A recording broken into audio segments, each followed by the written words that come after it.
ચલો ધોરણ 12 સાયન્સ ફિઝિક્સની અંદર આજથી આપણે રિવિઝન શેડ્યુલ રિવિઝન ક્લાસ જે છે શરૂ કરીએ છીએ. તો શરૂઆત જે છે આપણે ચેપ્ટર 1 થી શરૂઆત કરીએ કે ભાઈ ચેપ્ટર 1 જે છે વિદ્યુત ભાર અને વિદ્યુત ક્ષેત્ર નામનું ચેપ્ટર છે. હવે તમારે બુક અને પેન અને કેલ્ક્યુલેટર આ ત્રણ વસ્તુ સાથે રાખવાની છે. શું સાથે રાખશો? બુક, પેન અને કેલ્ક્યુલેટર. આજે છે ને રિવિઝન લેક્ચર છે. એનો મતલબ કે તમારે ભણવાનું નથી, ઓલરેડી તમે ભણેલા જ છો. તમારે શું કરવાનું છે? રિવિઝન કરવાનું છે. એટલે તમારે મારી સાથે જ તમને આવડતું હોય તો લખતા જવાનું, નહીતર હું જે લખાવું છું, હું જે બોલું છું એ સાંભળવાનું છે અને સાથે સાથે જ લખવાનું છે. ક્વેશ્ચન મીન્સ મારી વાત સમજાણી તમને? તમારે ખાલી આમ જોવાનું નથી સર શું કરાવે છે. ઓલરેડી આપણે વિઝન થઈ ગયેલું હોય. હવે આપણે શું કરીએ છીએ? આ રિવિઝન કરીએ છીએ. તો આજે ચેપ્ટર 1 નું રિવિઝન કરાવીશ, નેક્સ્ટ ડે ચેપ્ટર 2 નું રિવિઝન કરાવીશ અને એના નેક્સ્ટ ડે ત્રીજા દિવસે ચેપ્ટર 1, 2 ની 100 માર્કની ટેસ્ટ હશે. એટલે પ્રોપર બોર્ડની અંદર કેમ લખવું હું તમને સાથે સાથે બધી ગાઈડલાઈન આપતો જઈશ અને બધા જ ટોપિક જે છે બધા મીન્સ પોઈન્ટ્સ જે છે રિવાઇઝ તમને કરાવતો જાઉં છું. ઓકે, બુક, પેન અને એક્ઝામ્પલ આવે ત્યારે કેલ્ક્યુલેટરની જરૂર પડશે, અત્યારે કેલ્ક્યુલેટરની જરૂરિયાત નથી. તો શરૂઆત જે છે આમાં મેં એવા જ પ્રશ્નો લીધા છે કે જે ઇમ્પોર્ટન્ટ હોય, મોસ્ટ ઇમ્પોર્ટન્ટ ક્વેશ્ચન હોય એવા જ ક્વેશ્ચન જે છે મેં અત્યારે હાલમાં આમાં એક વર્કશીટ બનાવેલી છે જે સ્પેશિયલી કે બોર્ડની એક્ઝામ માટે ખાસ કરીને ઇમ્પોર્ટન્ટ એક્ઝામ્પલ થિયોરી હોય. ચલો 1 બાય 1 સમજીએ આપણે. પહેલો જ પ્રશ્ન જે છે કંઈક આવશે, વિદ્યુત ભારનું સંરક્ષણનો નિયમ લખો અને ઉદાહરણ સહિત સમજાવો. વિદ્યુત ભારનો સંરક્ષણનો નિયમ લખો અને ઉદાહરણ સહિત સમજાવો. તો 2 માર્કમાં તમને આ પ્રશ્ન પૂછાય તો પહેલા તમારે શું લખવું પડે? તો અહીંયા લખવાનું વિધાન. વિધાન શું છે? તો કે વિદ્યુતની દ્રષ્ટિએ, જો હું અહીંયા લાઈન પણ રાખેલી છે તો તમને ખ્યાલ આવે કે કેવી રીતે લખવું અમારે. વિદ્યુતની દ્રષ્ટિએ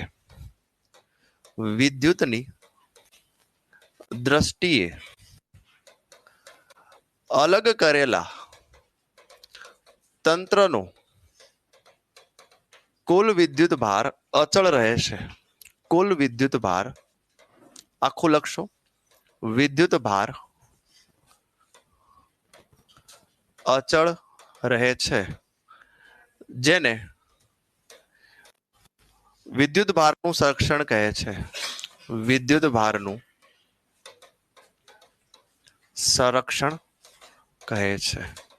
થોડી ઉતાવળ હોય તો તમારા ફોન્ટ જે છે એટલે કે રાઇટિંગ જે છે એ થોડાક પ્લસ માઇનસ થઈ શકે, પણ સામેવાળાને રીડ વાંચાય એવા રાખવાના. મોટા રાઇટિંગ હોય તો જગ્યા રાખવાની એક એક લાઈન વચ્ચે. ચલો પહેલું જે છે એ વિધાન લખાઈ ગયા હોય કદાચ. જો હવે પહેલી વાત અહીંયા આગળ આ હાસ્યો છે, માર્જિનમાં કાંઈ લખવાનું નથી, કોઈ વસ્તુ માર્જિનમાં લખવી નહીં. આ વિધાન થઈ ગયું. ચલો વિધાન પછી અહીંયા લખીએ આપણે ઉદાહરણ. ઉદાહરણમાં લખીશું આપણે કોઈ પણ એક ઉદાહરણ લઈ શકાય. અહીંયા આગળ આપણે લઈએ પ્લાસ્ટિકનો સળિયો અને એક ફર. તો પ્લાસ્ટિકના સળિયા સાથે તમે ફર ઘસો ત્યારે શું થાય? તો પ્લાસ્ટિકમાંથી વિદ્યુત ભાર જે છે ફરમાંથી ઇલેક્ટ્રોન નીકળીને ક્યાં જતા રહેશે? પ્લાસ્ટિકના સળિયા ઉપર. એટલે પ્લાસ્ટિકનો સળિયો કેવો થશે? ઋણ વિદ્યુત ભારિત થશે અને ફર કેવું થશે? ધન વિદ્યુત ભારિત થશે. તો શરૂઆતમાં કેટલો વિદ્યુત ભાર હતો? તો કે 0. પછી ઘર્ષણ કર્યા બાદ પણ એમનો ટોટલ વિદ્યુત ભાર કેટલો થશે? 0. એ જ વસ્તુ તમારે અહીંયા લખવાનું છે. તો ઉદાહરણ તરીકે લખીએ, પ્લાસ્ટિકના સળિયો અને ફરનો ઘર્ષણ પહેલા કુલ વિદ્યુત ભાર 0 છે. જો પ્લાસ્ટિકના સળિયાને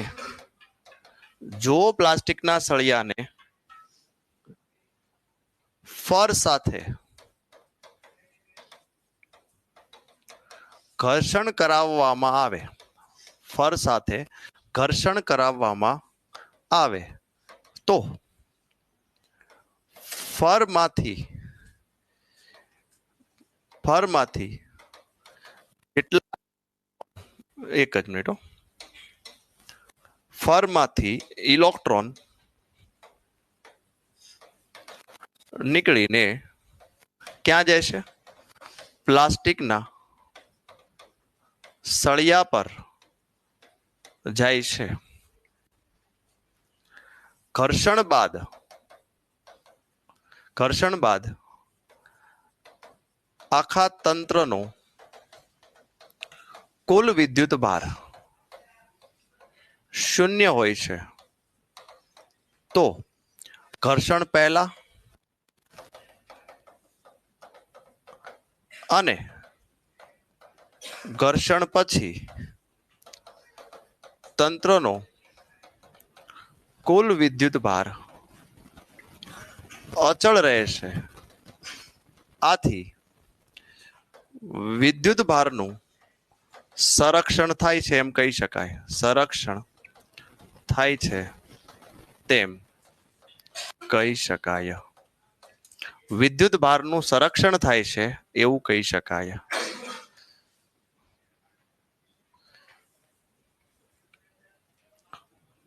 નોટ ડાઉન કરતા જજો સાથે સાથે. જરૂરી નથી મેં એક્ઝામ્પલ લીધો એ જ લખો. તમારા માઇન્ડમાં જે એક્ઝામ્પલ હોય તે પણ તમે લઈ શકો. તમારા માઇન્ડની અંદર જે પણ એક્ઝામ્પલ હોય એ પણ તમે અહીંયા આગળ લઈ શકો.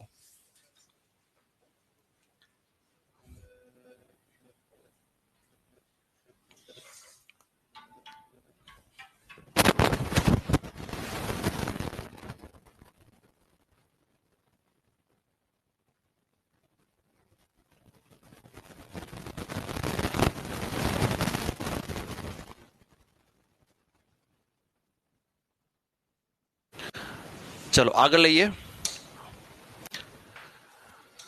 ત્યારબાદ બીજો પ્રશ્ન તમે જોઈ શકો છો. વિદ્યુત ભારનું ક્વોન્ટમીકરણ એટલે શું થશે? તો વિદ્યુત ભારનું ક્વોન્ટમીકરણ એટલે શું થાય? તો વ્યવહારમાં નવો મળતો વિદ્યુત ભાર હંમેશા કેવો હોય? મૂળભૂત વિદ્યુત ભારના પૂર્ણ ગુણાંક સ્વરૂપે હોય છે, જેને વિદ્યુત ભારનું ક્વોન્ટમીકરણ કહેવામાં આવે છે. તો લખીએ. પહેલું છે ને અહીંયા વિધાન લખશું ઇન્વર્ટેડ કોમાની અંદર. તો લખીએ વ્યવહારમાં નવો મળતો વિદ્યુત ભાર હંમેશા કેવો હશે? તો કે મૂળભૂત વિદ્યુત ભારના પૂર્ણ ગુણાંક સ્વરૂપે હોય છે. આ વિધાનને વિદ્યુત ભારનું ક્વોન્ટમીકરણ કહે છે. ક્વોન્ટમીકરણ કહે છે. લ્યો, તો આ પહેલો પોઈન્ટ થઈ ગયો આપણો. પછી બીજો પોઈન્ટ, શું આનું કોઈ ફોર્મ્યુલા હોય? હા સર, નવો મળતો વિદ્યુત ભાર ક્યુ બરાબર શું લખવાનું છે? NE. ક્યુ બરાબર NE. આ સૂત્ર થઈ ગયું. અને જ્યારે પણ સૂત્ર લખો ને ત્યારે એનું નોટેશન લખવાનું કે જ્યાં કરીને કે n કોણ છે? તો લખીશું પૂર્ણ ગુણાંક છે સાહેબ. તો પૂર્ણ ગુણાંક જે છે એ +or-1, +or-2, +or-3 હોઈ શકે. જ્યાં E શું છે? તો E લખશું મૂળ વિદ્યુત ભાર છે. મૂળ વિદ્યુત ભાર એટલે હું 1.6 × 10⁻⁻19 કુલમ. આ બધું મેન્શન કરવું જોઈએ. ક્યુ જે છે નવો મળતો વિદ્યુત ભાર છે. ક્યુ કોણ છે? નવો મળતો વિદ્યુત ભાર છે. અહીંયા લખીએ. જો કોઈ પદાર્થ n ઇલેક્ટ્રોન મેળવે તો તે પદાર્થ ઋણ વિદ્યુત ભારિત બને. અને જો કોઈ પદાર્થ n ઇલેક્ટ્રોન ગુમાવે તો તે પદાર્થ ધન વિદ્યુત ભારિત બને. તો એનો મતલબ કે જો કોઈ પદાર્થ n ઇલેક્ટ્રોન મેળવે છે, બરાબર સમજજો. અહીંયા આગળ આપણે એક લાઈન એડ કરવી જોઈએ કે જો ઇલેક્ટ્રોન ગુમાવે તો n બરાબર -1 મેળવે છે ને, હા, -2 -3 આ રીતે, એટલે q બરાબર -n આવે. અને અહીંયા આગળ શું આવશે બોલો જોઈએ? n બરાબર +1 પ્લસ ઓર માઇનસ નહીં, +1 +2 +3 આ રીતે. એટલે હમણાં જ આપણે લીધું કે ભાઈ પ્લાસ્ટિકના સળિયાને ફર સાથે ઘસો તમે, તો પ્લાસ્ટિકના સળિયામાં ઇલેક્ટ્રોન આવ્યા એટલે પ્લાસ્ટિકનો સળિયો શું થયો? ઋણ વિદ્યુત ભારિત થયો. ફરમાંથી ઇલેક્ટ્રોન ગયા તો ફર કેવો થયો? ધન વિદ્યુત ભારિત થયો. ચલો ક્લિયર કે નહીં? તો જો પૂછે આટલું લખો એટલે 2 માર્ક રોકડા. કેટલા માર્ક મળે? 2 માર્ક. કેમાં પૂછાણો છે? પ્રશ્ન બેંક 2024 માં હતો ગયા વખતે. સાથે સાથે નોટ ડાઉન કરતા જ જજો. કઈ પ્રશ્નો હોય ન સમજાય તો પૂછો તમે. હવે છે કુલમનો નિયમ લખો. 2 માર્ક માટે પૂછાય. તો કુલમનો નિયમ તમને અદિશ સ્વરૂપે પણ પૂછાઈ શકે ને સદિશ સ્વરૂપે પણ પૂછાય. તો અહીંયા આગળ તમને મેન્શન ન કર્યું હોય અદિશ સદિશ, એનો મતલબ એ અદિશ છે. અને મેન્શન કર્યું હોય કે સદિશ સ્વરૂપે પૂછો, સદિશ સ્વરૂપે, તો સદિશ. તો કુલમનો નિયમ લખો તો એના પહેલું જ જે છે સ્ટેટમેન્ટ વિધાન આવવું જોઈએ. કુલમનો નિયમ. તો કુલમનો નિયમ શું છે? તો લખીએ, 2 સ્થિર વિદ્યુત ભારો વચ્ચે અંતર r હોય તો તે 2 વિદ્યુત ભારો વચ્ચે લાગતું વિદ્યુત સ્થિતિ વિદ્યુત બળ લખીએ કુલમ બળની જગ્યાએ, લાગતું વિદ્યુત બળ એ બંને વિદ્યુત ભારોના ગુણાકારના સમપ્રમાણમાં અને બંને વચ્ચે રહેલા અંતરના વર્ગના વ્યસ્ત પ્રમાણમાં હોય છે. તો આ થઈ ગયું વિધાન. વિધાન લખ્યા પછી અહીંયા લખીએ આપણે સૂત્ર. તો સૂત્રમાં લખીએ f ચલે છે q1 q2 બંનેનો ગુણાકાર, f ચલે છે 1/r². આ સમીકરણ 1, આ સમીકરણ 2. પછી લખીએ આપણે સમીકરણ 1 અને 2 પરથી. તો 1 અને 2 પરથી શું લખી શકાય? તો કે f ચલે છે q1 q2 ના છેદમાં r². અને ફાઇનલી f બરાબર k q1 q2 ના છેદમાં r². આવું જ્યારે મળે ત્યારે ફરજિયાત તમારે શું કરવાનું? એક આ રીતે બોક્સ બનાવવાનું આ રીતે. અને જ્યારે પણ સૂત્ર આવે ફિઝિક્સમાં ત્યારે આમાં અનનોન વસ્તુ તમને લાગતી હોય, ધારો કે કે નવું આવ્યું ને, તો કે કોણ છે એ લખવાનું. તમારે નીચે નીચે લખતું જવાનું છે. મારી બેન જગ્યા નથી એટલે હું બાજુમાં લખું, તમારે બાજુમાં નથી લખવાનું. તો અહીંયા લખીશું, અહીં કે જે છે એ છે કુલંબ અચળાંક. કુલંબનો અચળાંક છે. એપ્સિલોન 0 જે છે એ શૂન્ય અવકાશની પરમિટિવિટી છે. કે ની કિંમત લખ્યું હોય તો કે બરાબર 9 × 10⁹. આનો એકમ શું થાય? કે નો. તો newton metre square per coulomb square. Newton metre square per coulomb square. Epsilon 0 પણ લખવું હોય તો 8.854 × 10⁻−12. આનું ઊંધું કરી દો. અહીંયા જે દેખાય છે કુલમ સ્ક્વેર પર ન્યૂટન મીટર સ્ક્વેર, ઊંધું કરી દો, મળી જશે. બોલો કઈ ઘટતું હોય તો કેજો તમને એવું લાગતું હોય કે નહીં સર આની અંદર હજી આવું લખી શકાય, આવું લખવું જોઈએ, કે ની કિંમત, હા લખવું હોય તો લખાય. જ્યાં હજી સમય હોય તો આની જરૂરિયાત નથી. 1/, શું થશે? 4πε0 છે. લખવું હોય તો 2 માર્ક રોકડા. પણ તમે પ્રોપર આ રીતે હાંસિયામાં નથી લખતા, પ્રોપર તમે પોઈન્ટ પાડીને છૂટું છૂટું લખશો એટલે માર્ક્સ મળશે. એકદમ કીચડો નથી કરવાનો, સમજી વિચારીને પ્રોપર લખવું. બરાબર? એટલે જ હું તમને અહીંયા આગળ આખી વર્કશીટમાં જ લખી રહ્યો છું. તમને આઈડિયા આવે કે સર આ જ રીતે લખવાનું છે આપણે. પછી ચલો અહીંયા મળે અદિશ સ્વરૂપે. એક કામ કરીએ, સદિશ સ્વરૂપે કદાચ 3 માર્કમાં નીચે હશે, ખબર નથી 3 હશે કે નહીં હશે. સદિશ સ્વરૂપે તો પૂછાય જ છે. છે. હાલો ત્યારે કરાવીશ 3 માર્કમાં. આ બધા 2-2 માર્કના પ્રશ્ન છે. પેલા 2-2 માર્કના પ્રશ્ન આપણે જોઈ લઈએ. ચલો ક્યાં પહોંચ્યા હતા આપણે? આ ચોથો પ્રશ્ન. ચલો ચોથા પ્રશ્નની અંદર છે કુલમના નિયમની મર્યાદાઓ લખો. હવે આવો પ્રશ્ન તમે જુઓ કે સર આપણી મટીરિયલમાં પણ આવું ક્યાંય નથી, કુલમના નિયમની મર્યાદા લખો. તો કુલમના નિયમની મર્યાદા શું તો સમજીએ. તો લખીએ, અહીંયા લખીએ વિદ્યુત ભાર સ્થિર હોવા જોઈએ.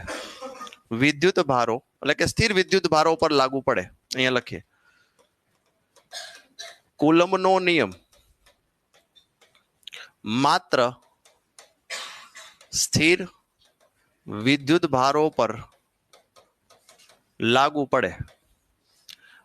અહીંયા લખીએ આપણે કુલમનો નિયમ બિંદુવત વિદ્યુત ભારો પર લાગુ પડે. બિંદુવત વિદ્યુત ભારો પર લાગુ પડે છે. એના પછી બે વિદ્યુત ભારો વચ્ચે ઓછામાં ઓછું ખાલી જગ્યા અંતર હોવું જોઈએ અને બે વિદ્યુત ભારો વચ્ચે વધુમાં વધુ, ચલો આ અંતર કોઈને યાદ છે? વધુમાં વધુ ખાલી જગ્યા અંતર હોવું જોઈએ. આ અંતર કોઈને યાદ છે? લગભગ આ 10⁸ છે. 10⁸ મીટર. અને ઓછામાં ઓછું કેટલું હશે કયો જોઈએ? 10⁻15 નહીં, 10⁻10 આવે. તો આ બે યાદ રાખજો. એટલે જ મેં ખાલી જગ્યા રાખી હતી. બસ મર્યાદાઓ પૂછે તો કદાચ 2 માર્કમાં પૂછે. આવી પૂછાણું નથી ક્યારે, પણ કદાચ પૂછી શકે. પણ આપણા મટીરિયલમાં પણ આ નથી, પણ બનાવેલો જાતે ક્વેશ્ચન બનાવેલો. મર્યાદા કુલમ ક્યાં ન લાગુ પડી શકે તો કે બસ આટલામાં લાગુ પડે, આના સિવાયમાં ક્યાં લાગુ પડે નહીં. ગતિમાન વિદ્યુત ભાર હોય ત્યાં કુલમ આવે નહીં. ચલો question number 4 solve. Question number 5 most IMP કરો. મોટા ભાગે આ પ્રશ્ન પૂછાય કે વિદ્યુત ક્ષેત્ર રેખાઓની લાક્ષણિકતા જણાવો. વિદ્યુત ક્ષેત્ર રેખાઓની શું લાક્ષણિકતા? તો એમાં અહીંયા આગળ પહેલું વિદ્યુત ક્ષેત્ર આખું લખવું. ઘણા લોકો કેવું લખે ધનમાંથી નીકળીને ઋણમાં જાય, પણ કોણ ક્યાં હું બધું લખવાનું છે. તો વિદ્યુત ક્ષેત્ર રેખાઓ ધન વિદ્યુત ભાર માંથી નીકળીને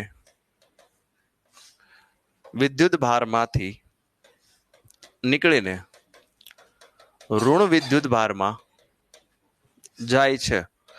જે લખો ને એક કમ્પ્લીટ લખો. બીજો પોઈન્ટ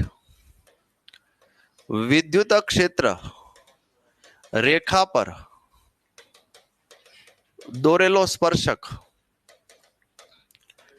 તે બિંદુએ વિદ્યુત ક્ષેત્રની દિશા બતાવે છે. માત્ર દિશા બતાવે છે. આવો એમસીક્યુ પૂછાણો તો કે ભાઈ સ્પર્શક શું બતાવે? મૂલ્ય બતાવે, દિશા બતાવે. મૂલ્ય અને દિશા બંને બતાવે, કાંઈ ન બતાવે. તો આનો આન્સર શું આવે? માત્ર દિશા બતાવે, મૂલ્ય નથી બતાવતું. પછી ત્રીજું વિદ્યુત ક્ષેત્ર રેખાઓ બંધ ગાળા રચતી નથી. જો આ એક તમે યાદ રાખી લેશો ને તો મેગ્નેટિક ફિલ્ડ ચુંબકીય ક્ષેત્ર માટે પણ ઈઝી પડશે તમને. આગળ આવી જવું. ફોર્થ પછી ત્યારબાદ છે વિદ્યુત ક્ષેત્ર રેખાઓ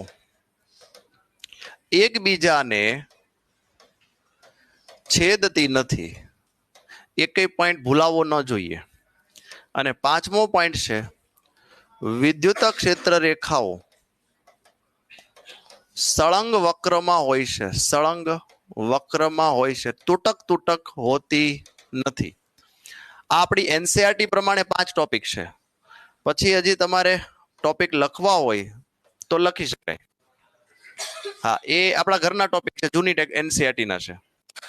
આ અત્યારની એનસીઆરટી ના 5 ટોપિક બેઠા આટલા લખવા જ જોઈએ એડિશનલ. હવે કદાચ ન યાદ હોય તો લખાય કે વિદ્યુતક સમાંતર અને સમાન લખીએ. એકબીજાને સમાંતર, એકબીજાને સમાંતર અને સમાન અંતર, સમાન અંતર અંતરે રહેલી વિદ્યુતક ક્ષેત્ર રેખાઓ, વિદ્યુતક ક્ષેત્ર રેખાઓ સમાન વિદ્યુતક ક્ષેત્ર બતાવે છે. સમાન વિદ્યુતક ક્ષેત્ર બતાવે છે. હજી લખવું છે, લખો. દૂર દૂર રહેલી,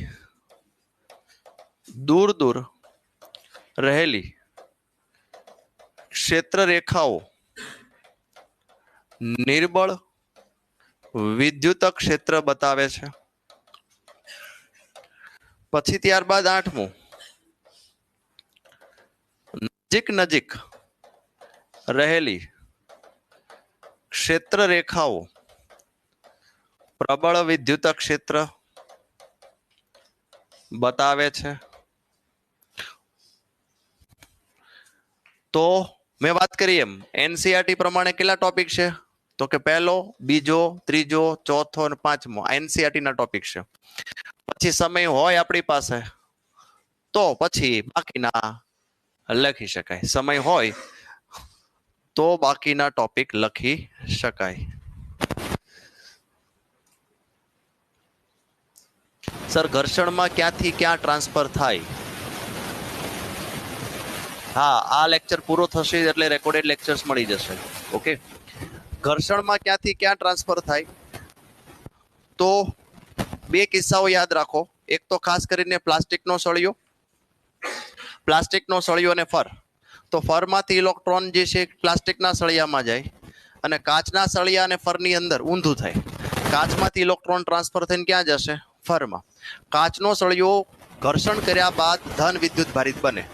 પ્લાસ્ટિકનો સળિયો ઘર્ષણ કર્યા બાદ ઋણ વિદ્યુત ભારિત બને. બરાબર. બાકી તો નિયમોમાં ઘણા બધા ડિટેલમાં હોય છે, પણ આ બે જ નિયમો જે છે એ આપણને સિલેબસમાં પૂછાય છે. ઓકે, ચલો બે મોસ્ટ આઈએમપી છો. ચલો પછી 2 માર્કની અંદર તમને પૂછાય વિદ્યુત ડાયપોલ એટલે શું સાહેબ? તો વિદ્યુત ડાયપોલ એટલે શું? ડાયપોલ ચાક માત્રા એટલે શું? દિશા અને એસઆઈ એકમ લખો. 2 માર્કની અંદર આવો પ્રશ્ન તમને પૂછી શકે. તો વિદ્યુત ડાયપોલ, તો જે પ્રશ્ન પૂછ્યા છે ને એને હેડિંગ લગાવો. આપણે વિદ્યુત ડાયપોલ વિશે લખી રહ્યા છે. તો વિદ્યુત ડાયપોલ તો કે એક તંત્ર છે. તો એની વ્યાખ્યા આપો છે. વિદ્યુત ડાયપોલ ની વ્યાખ્યા શું? તો લખવાનું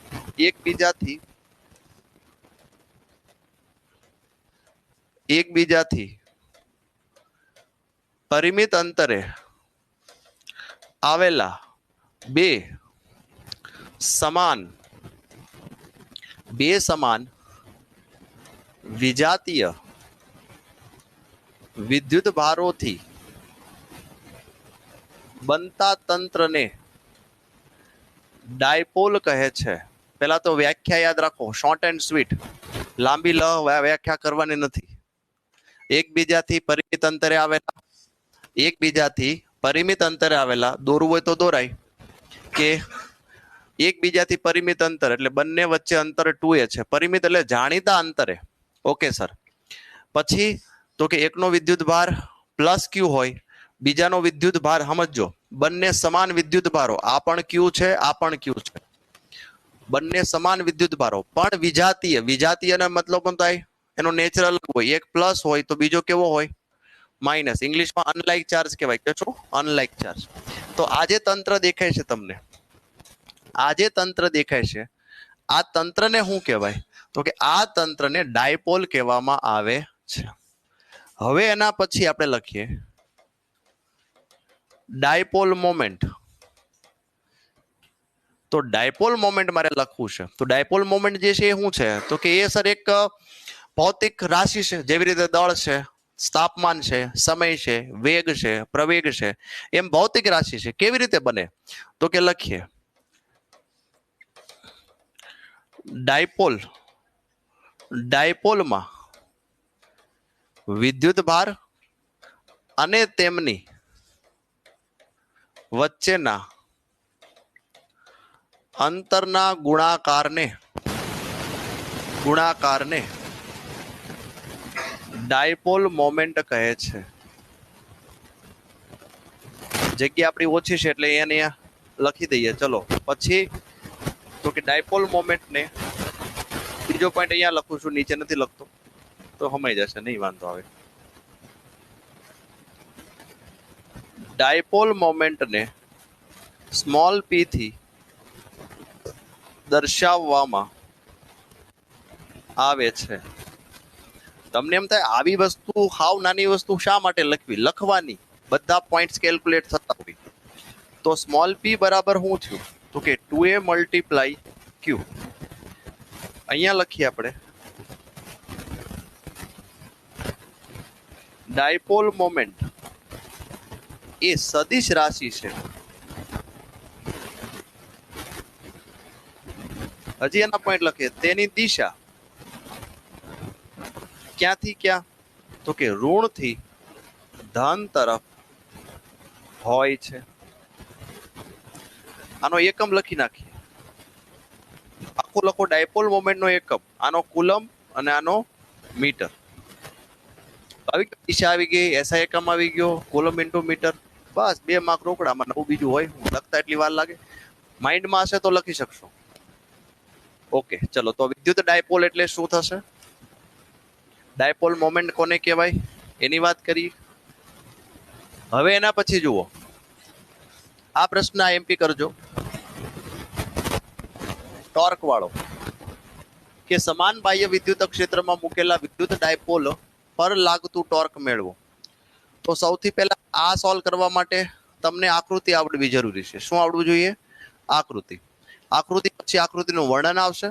આકૃતિના વર્ણન પછી ડેરિવેશન આવશે. ટોટલ 3 વસ્તુ. ચલો સમજીએ. પહેલા આકૃતિ દોરીએ. તો આકૃતિ દોરવા માટે જો હું જેમ દોરું છું એમ જ દોરવાની. એક લાઈનમાં એક લાઈન. તમારે લાઇનિંગ તો આપેલી જ હોય બુકમાં. હા. હવે સર આ પેન્સિલથી દોરવાની, પેનથી દોરવાની, કોઈ પણથી દોરી શકો, ચાલે. બોર્ડના પેપરની અંદર કોઈ મર્યાદા નથી કે આકૃતિ જે છે પેન્સિલથી દોરવી, બરાબર. પણ મોટા ભાગના 90% બાળકો નહીં પણ 95% બાળકો જે છે એ પેન્સિલથી દોરતા હોય છે. પણ મારા જેવા પેનથી જ દોરે. પણ પેનથી ક્યારે દોરાય? થોડીક તમારી સ્કિલ સારી હોય પછી આપણે આ સીધી લાઈન કરવા માટે આમ દોરતા હોઈએ તો પછી પેન્સિલ ને સ્કેલ બરાબર છે. ઓકે. સીધી લાઈનો થતી હોય આપણા હાથથી, બરાબર છે. પરાણે ફોર્સ નહીં કરવાનો, થા સીધી થા, સીધી થા, સીધી થા, પણ સીધી થાય જ નહીં. ઓકે, તો આ થઈ ગયું આપણી પાસે વિદ્યુત ક્ષેત્ર. ઓકે, સમાન વિદ્યુત ક્ષેત્ર. આવા વિદ્યુત ક્ષેત્રની અંદર આપણે એક ડાયપોલ મૂકીએ છીએ, પ્લસ ક્યુ માઇનસ ક્યુ. હવે તમને એમ થશે સર આ આકૃતિ જે છે એ બુકમાં નથી, તો તમે બુકની આકૃતિ જે છે બેઠી બેઠી એ પણ બનાવી શકો. અત્યારે હું જે દોરું છું એ પણ તમે બનાવી શકો. Both are valid. બંને આકૃતિ સેમ જ છે, સિમિલર છે. તો પ્લસ ક્યુ માઇનસ ક્યુ આપણે ઓ લઈ લઈએ. તો એનો મતલબ અહીંથી આ અંતર જે છે એ 2a હશે સર. આ અંતર સેમ, આ અંતર પણ 2a, અરે સોરી એ, માફ કરજો.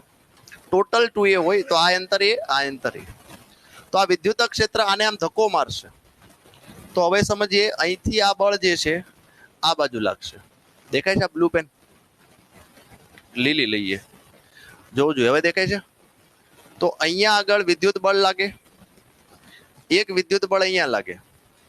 તો એના લીધે આ ડાયપોલ જે છે એ આ રીતે ફરે. તો બસ અહીંયા આપણે ટોર્ક જ મેળવવું છે કે જ્યારે ડાયપોલને સમાન વિદ્યુત ક્ષેત્રમાં મૂકવામાં આવે તો આ ડાયપોલ ફેરફદોડી ફરે છે. તો એ ફેરફદોડીનો ટોર્કનું સૂત્ર મેળવવું આપણે. તો ટોર્કનું સૂત્ર ઓલરેડી ખબર છે, શું છે? PE sine theta. તો ચલો આકૃતિ દોરો, એટલે આકૃતિનું વર્ણન જરૂરી છે. તો લખવાનું આકૃતિમાં બતાવ્યા પ્રમાણે આ કેવું વિદ્યુત ક્ષેત્ર છે? તો કે સમાન વિદ્યુત ક્ષેત્રમાં એક ડાયપોલ મૂકવામાં આવ્યો છે. આ ડાયપોલ પર બળ યુગ્મ બે બળ લાગે ને એટલે બળ યુગ્મ કહેવાય. બળ યુગ્મ લાગવાથી ડાયપોલ ઓની સાપેક્ષે ફરે છે એટલે કે ટોર્ક મળે છે. એટલે કે ટોર્ક મળે છે. આપણે હાદી ભાષામાં જેવું સમજતા હોય એવું જ લખવાનું છે. ટેક્સ્ટ બુકમાં હોય ન હોય ટેન્શન નહીં લેવાનું. તમને જે જજ કરે છે કે આને એટલું આવડવું જોઈએ તો બસ એને ખબર પડી ગઈ કે ના ભાઈને આવડે છે ટૂંકમાં, એટલે માર્ક્સ મળે છે. ડેરિવેશનમાં વિધાનમાં જે છે એ ટેક્સ્ટ બુકમાં હોય જ લખવું. આકૃતિનું વર્ણન તમે તમારી હાથે લખી નાખો, પણ પછી હાથે એવું પણ ન લખવું કે હાવ તળપદી ભાષા હોય. ફિઝિક્સની ભાષા વાપરવી. હું અહીંયા ગયો તો ત્યાં મેં આમ જોયું તું, એવું બધું નહીં લખવાનું. જે કાયદેસર આવતું એવું લખવું. હવે જુઓ, અહીંયા લખીએ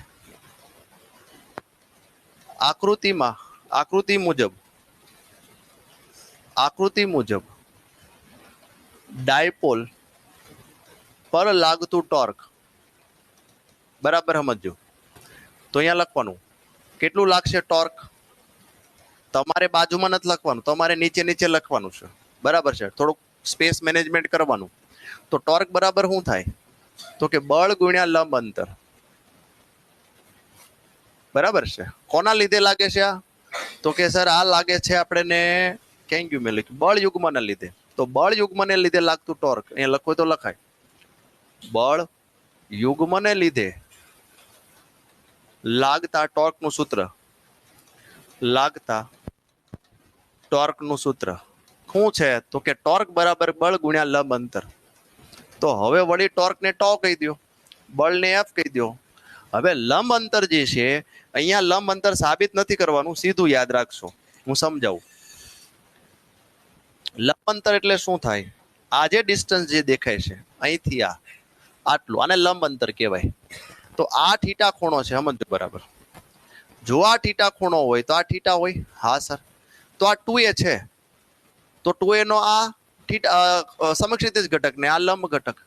તો થીટા સાથે કોણ હોય? યાદ કરવો જોઈએ, કોસ થીટા હોય ને. તો 2a કોસ થીટા અને લંબ ઘટકને શું કહેવાય? 2a નો સમક્ષિતિજ ઘટક એટલે 2a કોસ થીટા. આવડું ભણ્યા હતા. થીટા હારે કોસ, થીટા વગરનો સાઈન, થીટા સાથે કોસ, થીટા વગરનો. તો બસ એ જ લખવાનું છે. એટલે બે બળો વચ્ચેનું લંબ અંતર. આ બે બળો વચ્ચેનું લંબ અંતર કેટલું થયું? 2a sin theta. આપણે અહીંયા કોઈ ક્લેરિફિકેશન આપવાનું નથી. આપણી ટેક્સ્ટ બુકમાં કોઈ ક્લેરિફિકેશન આપ્યું નથી. તો અહીંયા ડાયરેક્ટ લખી નાખવાનું કે ભાઈ વી know that 2a sin theta. હાલો, તો હવે ફર્ધર આપણે લખવાનું કે બળ તો ખબર છે. જ્યારે પણ તમે આવું લખો ને ત્યારે ફિઝિક્સમાં યાદ રાખવાનું કે ભાઈ એફ ની જગ્યાએ આપણે શું લખવાના છે નેક્સ્ટ. તો કે કયો QE એ મેન્શન કરવાનું. આના માર્ક્સ હોય છે છોકરાઓ. તો અહીંયા લખવાનું QE 2a sin થીટા. હવે સમજો 2aq આને આપણે એક્સપાન્ડ કરો છે. 2aq ને હું લખીશું? ડાયપોલ મોમેન્ટ લખવાનો છું. તો ફર્ધર ટોર્ક બરાબર 2aq p e અને sin થીટા એટલું વધ્યું. હવે આ ક્રોસ પ્રોડક્ટમાં લખીએ તો આને શું લખીએ કાંઈ? p cross e. તો અહીંયા આગળ આપણે જે સાબિત કરવું તો એ આવી ગયું. 2 માર્કનો p ટોર્ક બરાબર p ક્રોસ e. આકૃતિ દોરવાનું, વર્ણન કરવાનું અને આ જે છે એને શું કહેવાય? સાબિતી, સૂત્રની સાબિતી. આવડશે? પછી જો સમય હોય તો નીચે પાછું થોડું લખવાનું. જો અહીંયા જોજો, અહીંયા અડધો માર્ક કાપી નાખ. આમાં ભૂલ છે. ક્યાં ભૂલ? ટોર્ક ઉપર એરો હોવો જોઈએ. બરાબર છે. આપણા જે મહાન શિક્ષકો જે છે એ આવી ભૂલો કાઢે. ભલે બધું આવડતું પણ આ ક્યારે ભૂલ કાઢે ખબર? અત્યારે 2 માર્ક આપી દે. પણ જ્યારે કે તમારે 45 ઉપર થતા હોય 50 માંથી, ત્યારે ફરીથી એક વખત પેપર ચેક કરવામાં આવે કે હાલો હજી આમાંથી અડધો માર્ક કાપીએ. ત્યારે આવા સમયે તમારા માર્ક્સ કપાય. બાકી ઇગ્નોર કરે વાંધો ન આવે. ચલો, ટોર્ક પછી છે, હાલો ધ્યાન આપો. કેન્દ્ર પર રહેલા બિંદુવત વિદ્યુતભાર Q ને ઘેરાતા આ ત્રિજ્યાના ગોળામાંથી પસાર થતા ફ્લક્સ. આ બધા પ્રશ્નો કદાચ તમે ટેસ્ટમાં લખ્યા જ હશે. હવે આપણે રિવિઝન કરવાનું છે ફાઇનલ, કારણ કે આ ચેપ્ટર ક્યારે ભણ્યું હતું આપણે? એ કે સાહેબ બહુ સમય થઈ ગયો, ગઈ માર્ચમાં ભણ્યા હતા, ગઈ માર્ચ એપ્રિલ. તો અત્યારે આપણે શીખવું પડે ફરજિયાત. તો હવે જોઈએ, આમાં પણ આકૃતિ આવે છે, યાદ છે બધાને? ગોળો આવે છે. તો પહેલા આપણે અહીંયા આગળ ગોળો દોરી દઈએ. આ ગોળો જે છે કેટલી ત્રિજ્યાનો છે? આર ત્રિજ્યાનો. એના વચ્ચે હું રાખીએ ક્યુ. હા, શું થાય છે? ક્યારથી?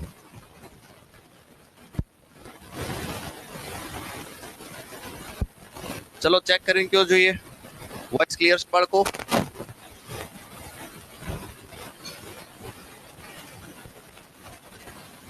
Yes no? ફટાફટથી આન્સર આપો તો આપણે આગળ લઈએ.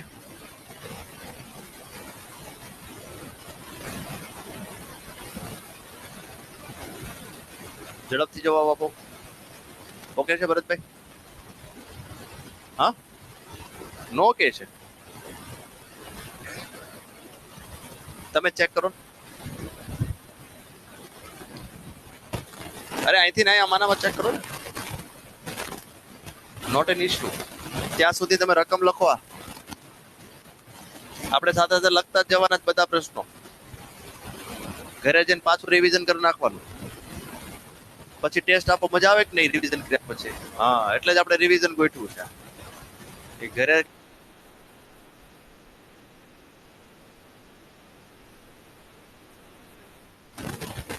અવાજ આવે છે?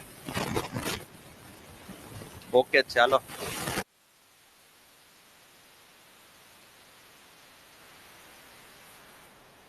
બરાબર છે ને?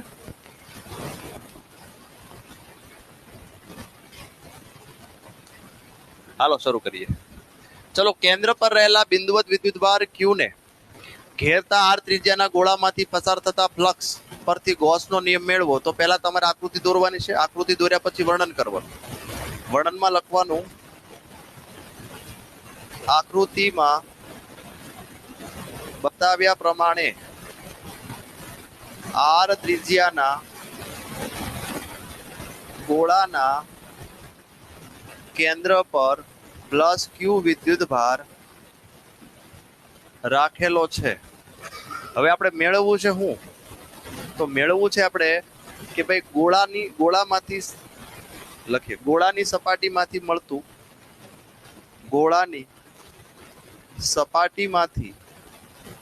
મળતું કુલ ફ્લક્સ મેળવવું છે. એટલે બે લાઈન હું લખી, પહેલું તો કે શું આપ્યું છે, બીજું તો કે શું જોઈએ છે. તો હવે આનું ડેરિવેશન સમજીએ. હવે આમાંથી નીકળતું ફ્લક્સ જે છે એ સમજવા માટે પહેલા આપણે અહીંયા આગળ એક ખંડ લેવો પડશે. કેમ? તો કે સર સીધે સીધું હોત, આવું યાદ કરાવું જો તમને, સીધે સીધું હોત તો આપણે કયું ફોર્મ્યુલા લઈએ? તો કે ફ્લક્સ બરાબર ઈ એ સમતલ સપાટી માટે. સમતલ સપાટી માટે ફાઈ બરાબર શું થાય? ઈ એ. ભાઈ લેક્ચરના અંતમાં બધાની બુક ચેક થશે, બધાએ જે પણ ચાલે છે બધું લખેલું હોવું જોઈએ. નહીં લખેલું હશે તો અહીંયા લખીને પછી ઘરે જશું, બરાબર? એટલે સાથે સાથે લખતા જજો. હા, તો આપણે ક્યાં હતા? સમતલ સપાટી હોય તો ફ્લક્સ કેટલું થાય? ઈ એ. પણ માની લો વક્ર સપાટી હોય તો સાહેબ આ રીતે, આવી વક્ર સપાટી હોય તો વક્ર સપાટી માટે સાહેબ ઇન્ટિગ્રેશન વાળું ટર્મ લેવું પડે. ફ્લક્સ બરાબર ઇન્ટિગ્રેશન ઈ ડી એ. યાદ આવ્યું? વક્ર સપાટી માથે તો વક્ર સપાટી છે. હવે જોવું જોઈએ, ગોળો વક્ર સપાટી કહેવાય કે સમતલ કહેવાય? ઘણા બાળકોને તમે કેમ ફ્લક્સનું સૂત્ર આ જ લીધું છે? તો લખીએ અહીંયા આગળ.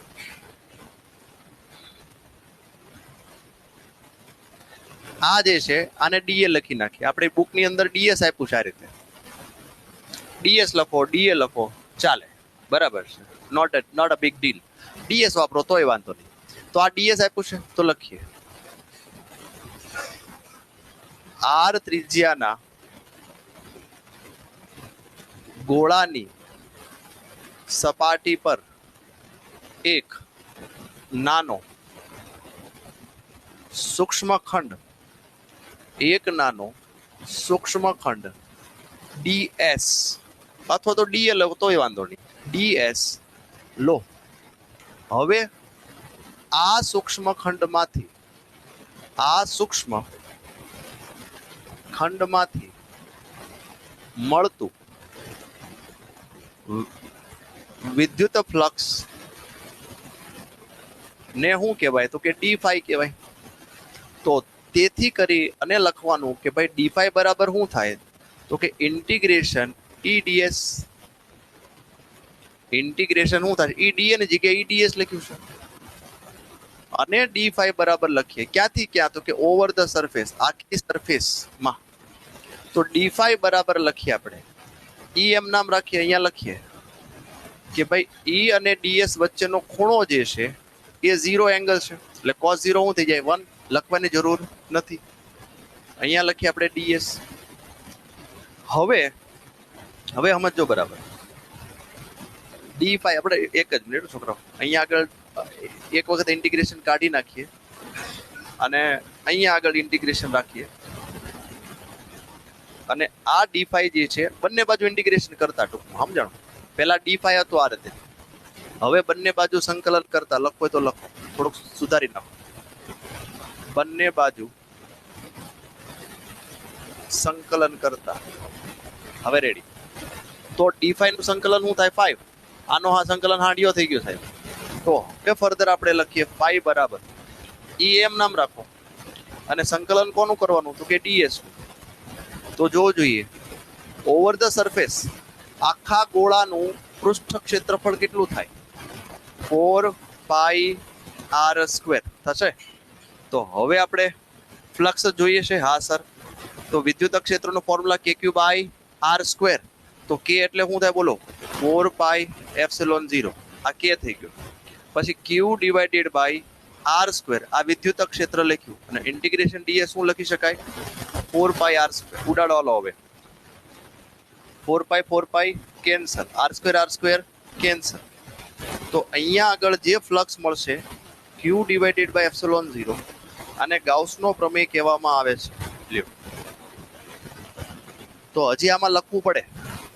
શું લખશો? તો કે આ સૂત્રને ગાઉસનો નિયમ કહે છે. લખીએ આ સમીકરણને ગાઉસનું સમીકરણ કહે છે, જેમાં આર નથી, જે પરિમાણથી સ્વતંત્ર છે. એવું લખજો, જે પરિમાણથી કેવું છે? સ્વતંત્ર છે. એટલે આકાર કોઈ પણ હોય, પરિમાણ કોઈ પણ હોય, ફોર્મ્યુલા જ લાગુ પડે. એટલે કોઈ પણ બંધ ગાળા ની અંદર કોઈ વિદ્યુત ભાર હોય તો એ બંધ ગાળામાંથી નીકળતું ફ્લક્સ કેટલું થાય? ક્યુ બાય એપ્સિલોન 0 થયો થાય. કેટલું થાય? ક્યુ બાય એપ્સિલોન 0 જેટલું થશે. ચલો હવે આ 3 માર્કના પ્રશ્નો છે, સમજીએ. પહેલો પ્રશ્ન છે કુલમ. મોટા ભાગે આ પ્રશ્ન જે છે દરેક એક્ઝામમાં પૂછાતો જ હોય છે. તો પ્રોપર આને લખવો કેવી રીતે? તો આમાં પણ પહેલા આકૃતિ આવશે. તો આકૃતિ માટે આપણે અહીંથી ડ્રો કરવાનું શરૂઆત કરીએ. બુકની અંદર આપણે એક્સ એક્સિસ ને વાય એક્સિસ આપ્યા નથી, સીધું 2 વિદ્યુત ભારો આપ્યા છે અને અપાકર્ષણ થાય એવું આપ્યું છે. તો કઈ વાંધો નહીં, આપણે એક્સિસ દોરી શકાય, એમાં કોઈ વાંધો નથી. આ પહેલું બિંદુ હોય, આ બીજું બિંદુ હોય. અહીંથી લઈએ આ જે અંતર જે છે આના સ્થાન સદિશો છે. આ બંને કેવા છે? સ્થાન સદિશો. R1 R2. અહીંયા વિદ્યુત ભાર Q1 છે, અહીંયા વિદ્યુત ભાર Q1 છે, અહીંયા વિદ્યુત ભાર કેવો છે? Q2. તો હવે બંને વચ્ચે લાગતું આપણે બળ ચેક કરવું છે. ભાઈ બંને વચ્ચે જે બળ લાગે છે એ કેવું લાગે છે? 1 દ્વારા 2 ઉપર, 2 દ્વારા 1 ઉપર. પેલા જોડી દઈએ. હાલો, તો 2 દ્વારા 1 ઉપર લેવું છે અથવા તો 1 ઉપર 2 દ્વારા લઈએ, એનાથી કઈ વાંધો નથી. ચલો આકૃતિ પેલા વર્ણન કરી નાખીએ. લખીએ આકૃતિમાં બતાવ્યા પ્રમાણે Q1 Q2 ને સ્થાન સદિશો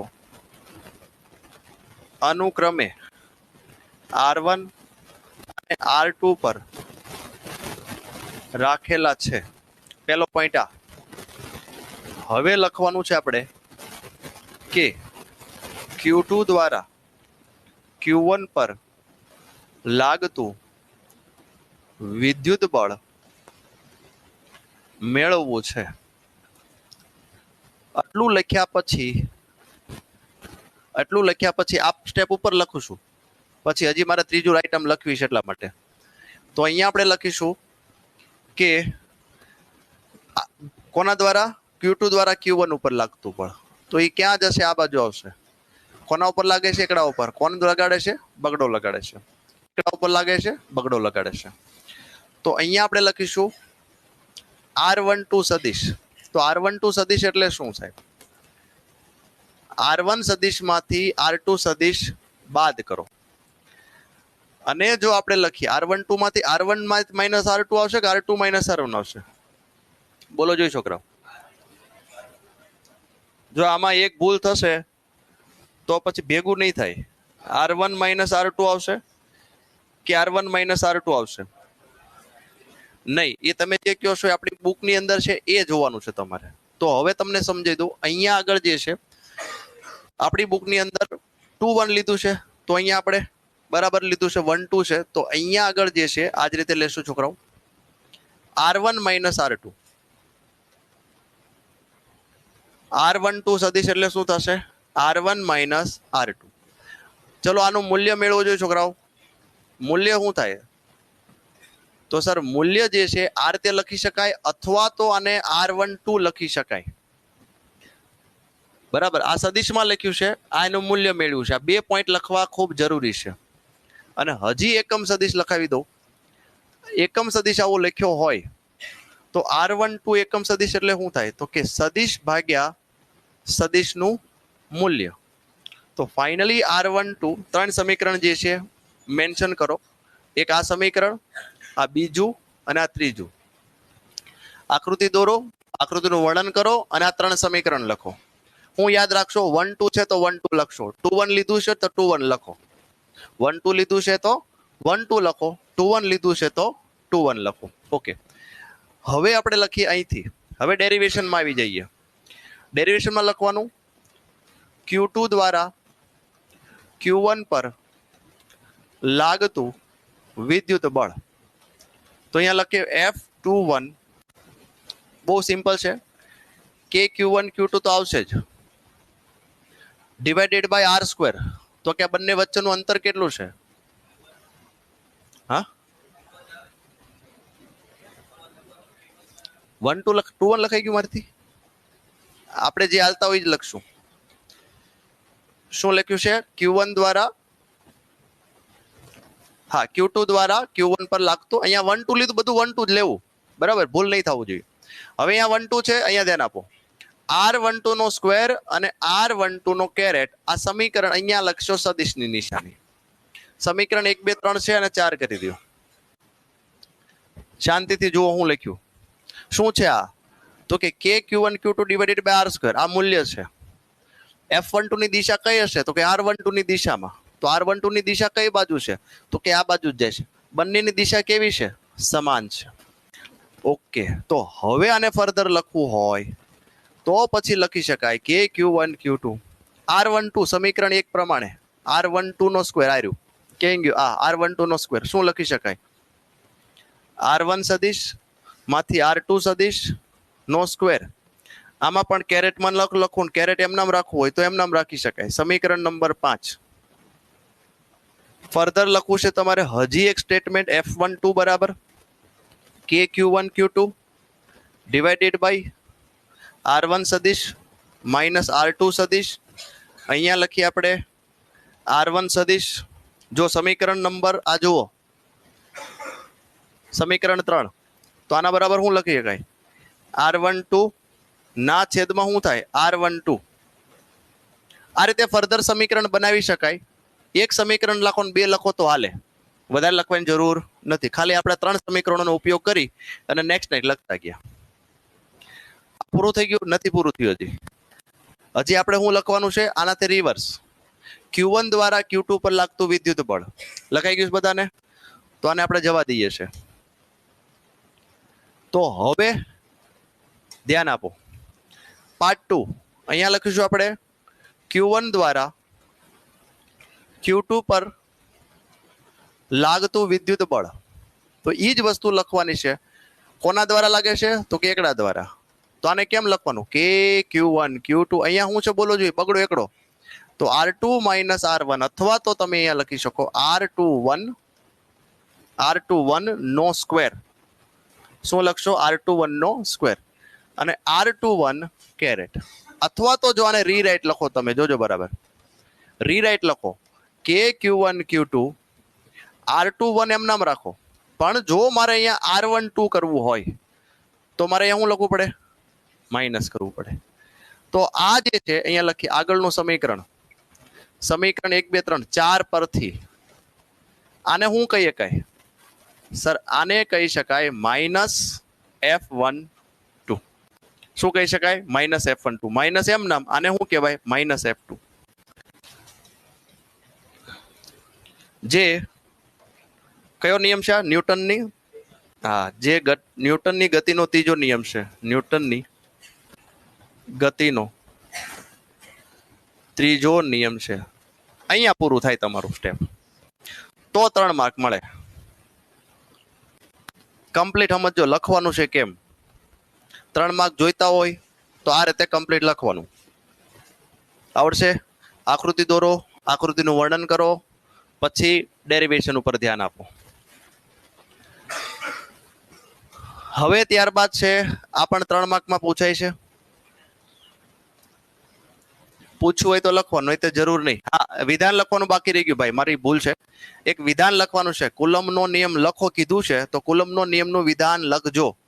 આપણે ડાયરેક્ટ અધિ સ્વરૂપે સાબિત કર્યું, પણ વિધાન પણ લખવું જોઈએ. તો એમાં રાઈટ કરી દો, વિધાન લખજો. આગળના પ્રશ્નમાં લખો વિધાન લખજો, અથવા તો પાછળ વિધાન લખી નાખો તો હાલે.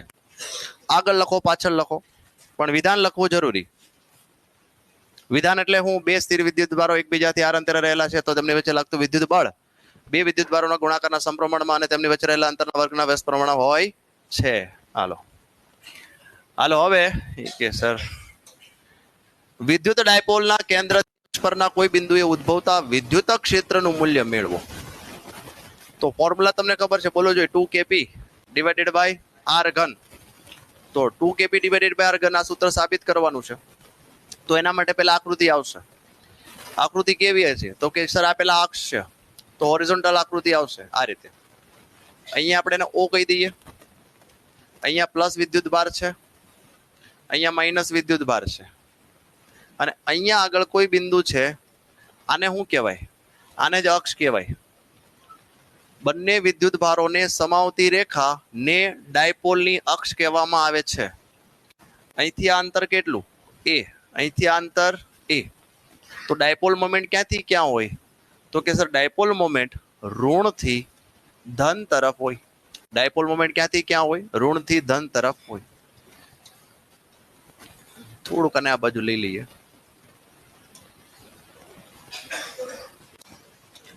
હવે લખીએ. આકૃતિમાં બતાવ્યા પ્રમાણે ડાયપોલની અક્ષ પર રહેલા બિંદુ P પર ડાયપોલના લીધે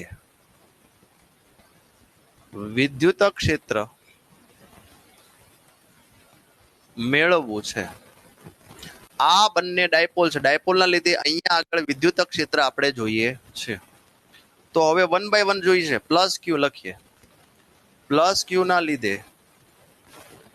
P પર મળતું વિદ્યુત ક્ષેત્ર Q. હાલો તો પ્લસ Q ના લીધે મળતું વિદ્યુત ક્ષેત્ર E1 લખી નાખો. તો શું થાય? કે Q ડિવાઇડેડ બાય, સર અહીંથી આ અંતર કેટલું છે લખ્યું નથી તમે, ચલો લખી દો. અહીંથી શરૂ કરી આ P બિંદુ જે છે એ O બિંદુથી કેટલો આગો છે? તો કે સર R આગો છે. અહીંથી આ O થી R છે તો મારે જોઈએ છે ક્યુ થી પી અંદર કેટલું થાય, આર માંથી એ બાદ કરેલું થાય, યસ ઓર નો? તો કે ક્યુ બાય આર સ્ક્વેર. શું લખ્યું મેં? કે ક્યુ બાય આર સ્ક્વેર. આ જ વસ્તુ જે છે એ ફરીથી આપણે લખશું. કોના લીધે? માઇનસ ક્યુ ના લીધે. માઇનસ ક્યુ ના લીધે પી પર મળતું વિદ્યુત ક્ષેત્ર, એને આપણે E2 કહી દઈએ. હજી આમાં થોડુંક લખવાનું બાકી છે, પછી લખાવું. આ દિશા બાકી છે. E2 બરાબર કે, ચલો, માઇનસ ક્યુ ના લીધે અહીંયા મળતું વિદ્યુત ક્ષેત્ર. તો અહીંથી અંતર કેટલું થાય? આ આર, આર પ્લસ એ, તો કે q divided by r plus a નો હોલ સ્ક્વેર. સમીકરણ નંબર 2 પછી કરશે. આ તો સર દિશા ખાલી મૂલ્ય થયું, દિશા કયો ને. ચલો હવે સમજીએ દિશા, બાકી રાખી સ્પેશિયલ સમજવા માટે. પ્લસ ક્યુ ના લીધે અહીંયા મળતું વિદ્યુત ક્ષેત્ર પ્લસ માંથી હવે જાય, આવું તમે ભણ્યા છો. પ્લસ માંથી ક્યાં જાય? હવે. તો આ થઈ ગયું E1 આ બાજુ. તો એનો મતલબ ડાયપોલ ની વિદ્યુત ક્ષેત્ર લખાઈ ગયું. ડાયપોલ જે છે એ કઈ બાજુ જાય છે? તો કે માઇનસ થી પ્લસ. વિદ્યુત ક્ષેત્ર E1 પણ ક્યાં જાય છે? ડાયપોલ ની દિશામાં. તો લખવાનું કે અહીંયા આગળ વિદ્યુત ક્ષેત્રની દિશા ડાયપોલની દિશામાં છે. નાવ ક્લિયર? સેમ વસ્તુ E2 માઇનસ ક્યુ ના લીધે પી ઉપર મળતું વિદ્યુત ક્ષેત્ર કેવું જાય? તો કે અંદર હોય સરિયા, અંદર તરફ, માઇનસ માં અંદર જાય. તો હવે જો ડાયપોલ મોમેન્ટ આમ આવે છે, વિદ્યુત ક્ષેત્ર આમ આવે છે, હામાંથી આ સાહેબ. તો હું લખવાનું વિદ્યુત ક્ષેત્રની દિશા ડાયપોલ મોમેન્ટની ઊંધી દિશાને માઇનસ લખાય, માઇનસ દિશા છે. તો બસ સમીકરણ અહીંયા લખીએ. ડાયપોલ ના લીધે તો વિદ્યુત ક્ષેત્ર, કુલ વિદ્યુત ક્ષેત્ર. તો અહીંયા આગળ E બરાબર સદિશ સરવાળો કરી નાખો, E1 plus E2. Therefore capital E બરાબર સદિશ લખવાનું ભૂલતા નહીં. તો કે ક્યુ આર પ્લસ એ, સોરી આર માઇનસ એ નો હોલ સ્ક્વેર માઇનસ કરીને કે ક્યુ આર પ્લસ એ હોલ સ્ક્વેર. ડાયપોલ મોમેન્ટ 2 માંથી આપણે કોમન કાઢી લીધું. ચલો હવે સાદુરૂપ તમારે આપવાનું છે છોકરાઓ. આનું સાદુરૂપ આપવાનું છે. કેમાં ટાઈમ વેસ્ટ કરવો સાદુરૂપમાં? બોલો, સાદુરૂપ આપતા આવડશે?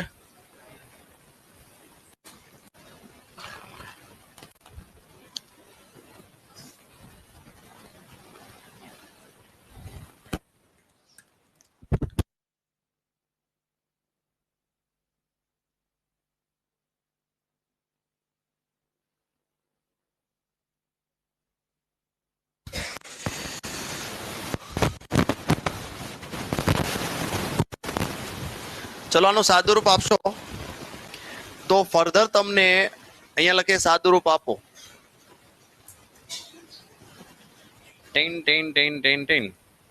તો આનું સાદુરૂપ આપો તમે તો ફાઇનલી તમને E સદિશ મળશે 2kp ડિવાઇડેડ બાય r ઘન into p કેરેટ. તો બસ આ સૂત્ર સાબિત થઈ ગયું. અહીંયા પોગો એટલે 3 માર્ક રોકડા.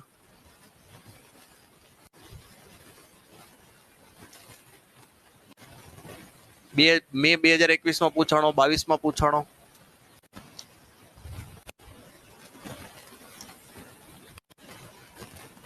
ત્યારબાદ કદાચ અક્ષ નો પૂછાય તો શું પૂછાય તમને? વિષુવવૃત્ત વાળું પૂછાય. અક્ષ નો પૂછાય તો શું પૂછાય? વિષુવવૃત્ત વાળું. ઓકે, હવે છે આ અનંત લંબાઈના અને વિદ્યુતભાર રેખીય ઘનતા લેમડા વાળા. આ પણ ગયા વખતે પૂછાણો, જો 22 માં પૂછાણો, 23 માં પૂછાણો, 24 માં નથી, 25 માં નથી, તો 26 માં ખાપ કે કદાચ. અનંત લંબાઈના વિદ્યુત ભારિત રેખીય ઘનતા લેમડા વાળા સુરેખ તારથી ઉદ્ભવતું વિદ્યુત ક્ષેત્રનું સૂત્ર તારવું. તો પહેલા તો આપણે દોરવું પડે આકૃતિ. આ શું છે ભાઈ? તો કે વિદ્યુત ભારિત અનંત લંબાઈનો વિદ્યુત ભારિત તાર, અનંત લંબાઈનો વિદ્યુત ભારિત તાર છે. પોસિબલ હોય તો તમને જે આકૃતિ આપી હોય બુકમાં એ લેવું, બરાબર છે. તો અનંત લંબાઈ ધારિત તાર છે, એમાં આપણે લઈએ ગાઉસિયન પૃષ્ઠ બનાવીએ. તો ગાઉસિયન પૃષ્ઠ જે છે બનાવું છું જુઓ. ગાઉસિયન પૃષ્ઠ એટલે શું? તો કે આપેલ વિદ્યુત ક્ષેત્રને મસ્ત રીતે હંતાડવાનો એવું સરફેસ પસંદ કરો કે આખો વિદ્યુત ભાર જે છે એ હંતાઈ જાય. તો બધા વિદ્યુત ભાર હંતાઈ ગયા? હા સર. તો આ શું છે તો લખીએ ગાઉસિયન પૃષ્ઠ.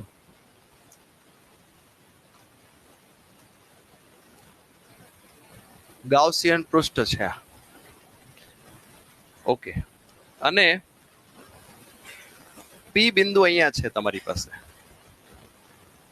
આ બિંદુ પી પાસે તમારે આના લીધે વિદ્યુત ક્ષેત્ર મેળવવું છે. આપણે વિદ્યુત ક્ષેત્ર જોઈએ છે. શું જોઈએ છે? વિદ્યુત ક્ષેત્રનું સૂત્ર મેળવવું. તો હવે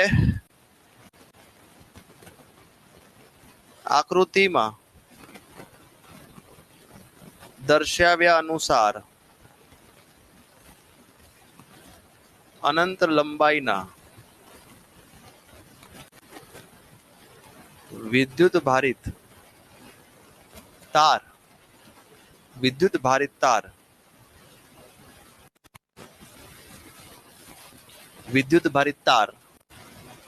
થી આર અંતરે, અહીંથી આર લખો, વિદ્યુત ભારિત તાર થી આર અંતરે મળતું વિદ્યુત ક્ષેત્ર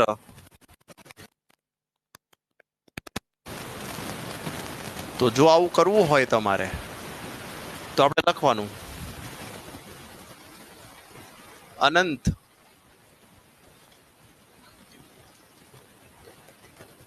અનંત લંબાઈના વિદ્યુત ભારિત તારની ફરતે એક નળાકાર આકારનું ગાઉસિયન પૃષ્ઠ વિચારો, અથવા તો લો ગાઉસિયન પૃષ્ઠ વિચારો. એટલે ગાઉસિયન પૃષ્ઠ વિચાર્યું. આ પૃષ્ઠની કુલ 3 સપાટીઓ છે. આ પૃષ્ઠની કુલ ટોટલ કેટલી સપાટી? 3. કઈ 3 સપાટી છે જોઈએ. એક આ બીજી, જે 2 લંબ સપાટી છે. 3 સપાટીઓ છે, પૈકી 2 લંબ સપાટી અને એક તારને એક વક્ર સપાટી. તો 2 લંબ સપાટી છે, વક્ર સપાટી છે. તો વિચાર કરીએ, જો આ જે છે આમાંથી નીકળતું વિદ્યુત ક્ષેત્ર ક્યાં જાય? જો આમાંથી. સર આમાંથી નીકળતું વિદ્યુત ક્ષેત્ર આ બાજુ હશે. ગ્રીન લઈએ, ગ્રીન. આ બાજુ હશે. આમાંથી નીકળતું વિદ્યુત ક્ષેત્ર આ બાજુ હશે. પણ ક્ષેત્ર સદિશ કેવો હોય? તો કે હંમેશા લંબ હોય સર. તો ક્ષેત્ર સદિશ જે છે એ લંબ છે. ક્ષેત્ર સદિશ લંબ છે. તો આવા આ જે સમતલ છે ત્યાં થીટા શું બન્યો? 90. આ જે સમતલ છે ત્યાં થીટા શું બન્યો? 90. તો વક્ર સપાટી પાસે, તો સર વક્ર સપાટી પાસે તો આપણે ડીએસ લેવું પડે ને.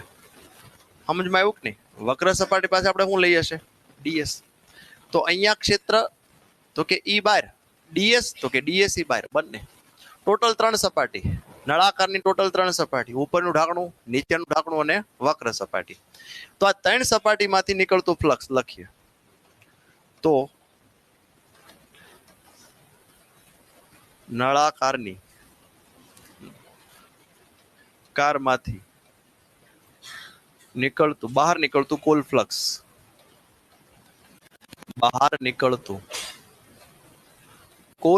આપણે જોઈએ. ચાલો તો કુલ ફ્લક્સ જોઈએ તો ફાઈ બરાબર શું થાય? φ1 + φ2 પ્લસ શું થશે? φ3 થાય એવું. તો ફાઈ બરાબર φ1 તો લખીએ ઈ cos θ1. પછી આપણે શું લખીએ? cos θ2. પણ અહીંયા ઇન્ટિગ્રેશન લખવું પડશે, eds cos θ3.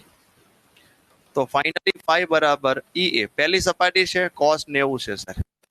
બીજી સપાટી છે cos 90 છે. ત્રીજી સપાટી છે તો એ cos 0 છે. આ cos 0, આ 90, આ 90, અહીંયા 0. તો ફાઇનલી ફ્લક્સ શું થશે?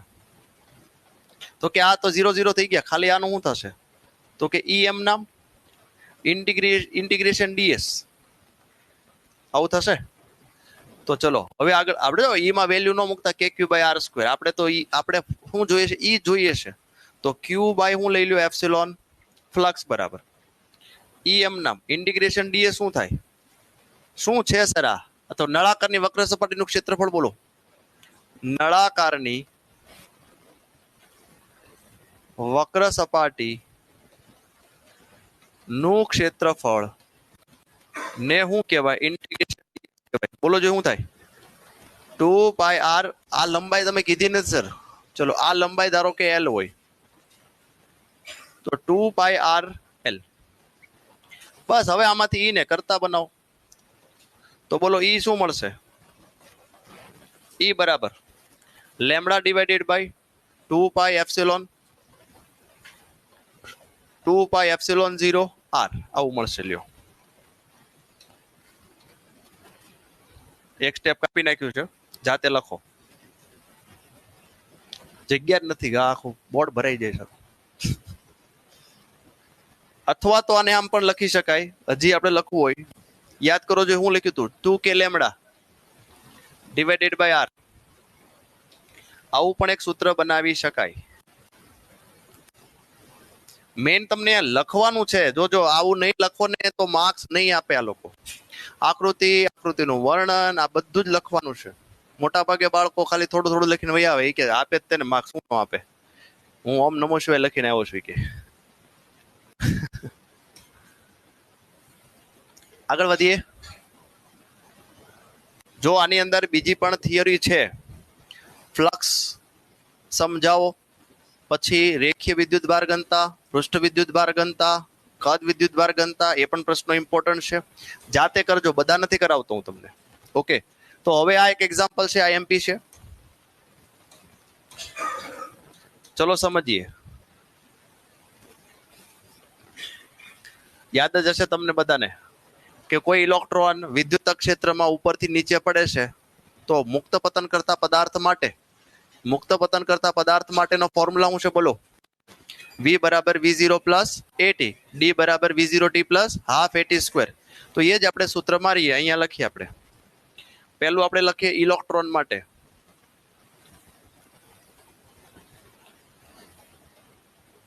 આમાં વર્ણન કરવાનું નહીં, દાખલામાં ક્યાંય વર્ણન હોય નહીં. હાલો, શું આપ્યું છે લખતા જઈએ. આની સપાટી આપી છે, કેટલા ડિસ્ટન્સ થી ખાપકે છે? તો કે 1.5 સેન્ટીમીટર થી ખાપે છે. વિદ્યુત ક્ષેત્ર કેટલું આપ્યું છે? તો કે 2 ગુણ્યા 10⁴ ન્યૂટન પ્રતિ કુલમ આપ્યું છે.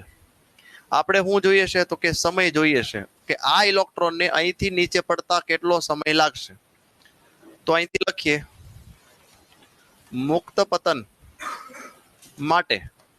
તો મુક્ત પતન માટેનો ફોર્મ્યુલા છે D બરાબર V0T plus half AT square.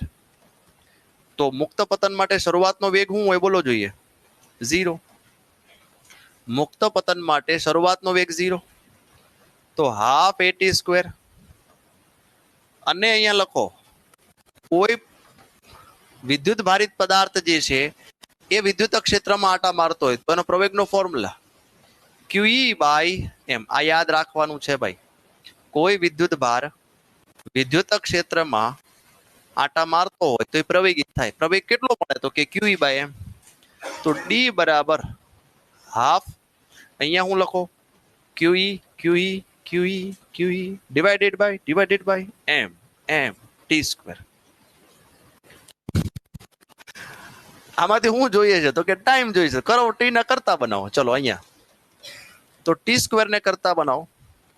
તો T સ્ક્વેર બરાબર શું થાય? 2dm divided by QE. બરાબર ને? 2dm divided by QE. બસ હવે આમાં ખાલી વેલ્યુ મૂકવાની છે. તો T બરાબર આખું વર્ગમૂળમાં લખો. 2 છે, હા સર. અંતર આપ્યું છે, હા સર, 1.5 સેન્ટીમીટર. સેન્ટીમીટર લખજો -2. એક વિદ્યાર્થીએ પૂછ્યું મને કે સાહેબ તમે દર વખતે -2 પાછળ લખો જ કેમ? કે અહીંયા તો 1.5 જ આપ્યું છે, તમે 1.5 ગુણ્યા 10 ની માઇનસ કેમ લખો છો? તો એને કહી દો આ સી લખ્યો છે ને, સી ને 10 ની -2 કહેવાય. શું કહેવાય? પહેલી વાર જોતા એવું થાય. ચલો ક્યાં પહોંચ્યા? એમ શું છે ભાઈ? તો કિલોક્ટોન નું દળ. આવી બધી મેન્શન લખવાનું. 9.11 ગુણ્યા 10 ની -31 કિલોગ્રામ.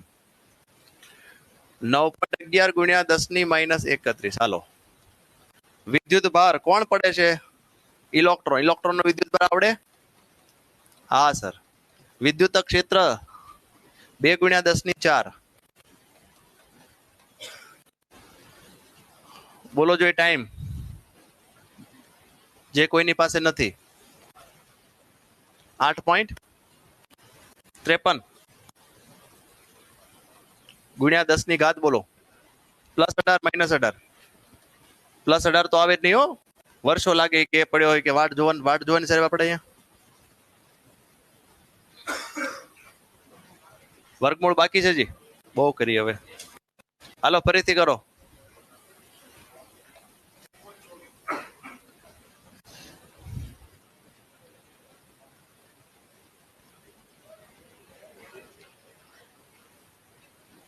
ઇલેક્ટ્રોન માટે 2.92 ગુણ્યા 10 ની -9 મળે છે. 2.92 ગુણ્યા 10 ની -9 સેકન્ડ. જેવા તેવા જવાબ નો આપો. આ એક જવાબ ખોટો પડશે તો 1 માર્ક આપી લેશે. બધું આવડે, આપણે જવાબ તો આવડવો જોઈએ ને.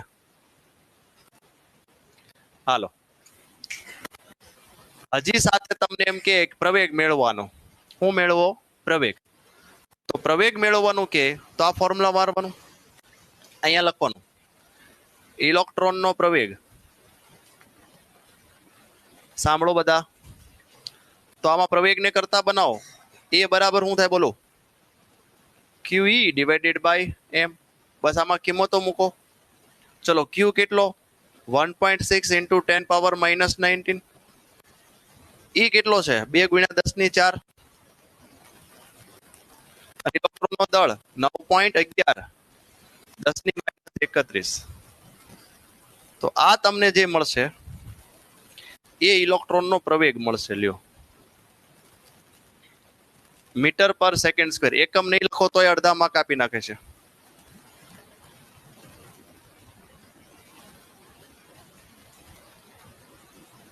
કેટલો મળે છે?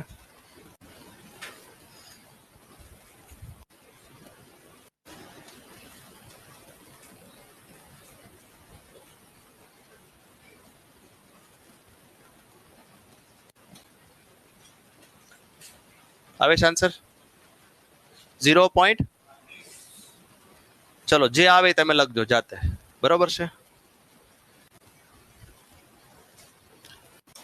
ચલો, હજી પૂરું થઈ ગયો નહીં સર? આ ઇલેક્ટ્રોન નો, હવે ઇલેક્ટ્રોન આવડે ને તો પ્રોટોન જે છે ગાયગા થઈ જાય. જો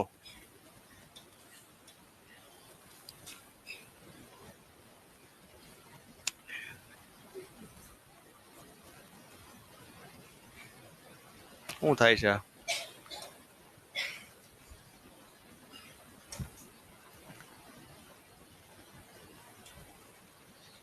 આવ્યું નહીં મેળ આવે. હાલો, હવે ઇલેક્ટ્રોન માટે હતું. કોના માટે લખવું છે આખે આખું? પ્રોટોન માટે. બધું સેમ ટુ સેમ, કોઈ ફેરફાર નહીં.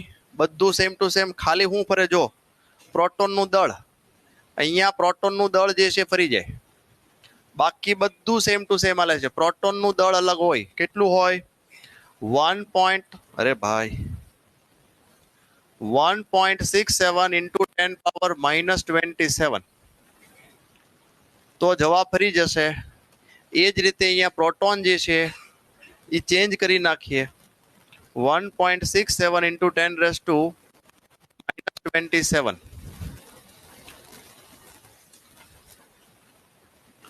તો પ્રોટોન માટે 1.25 ગુણ્યા 10 ની -7 આન્સર આવે છે. 1.25 ગુણ્યા 10 ની -7 સેકન્ડ.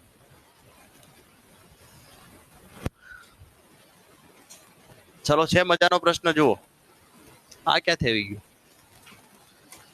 કાંઈ વાંધો નહીં, ભલે આવ્યું, બીજું તો શું કરવું.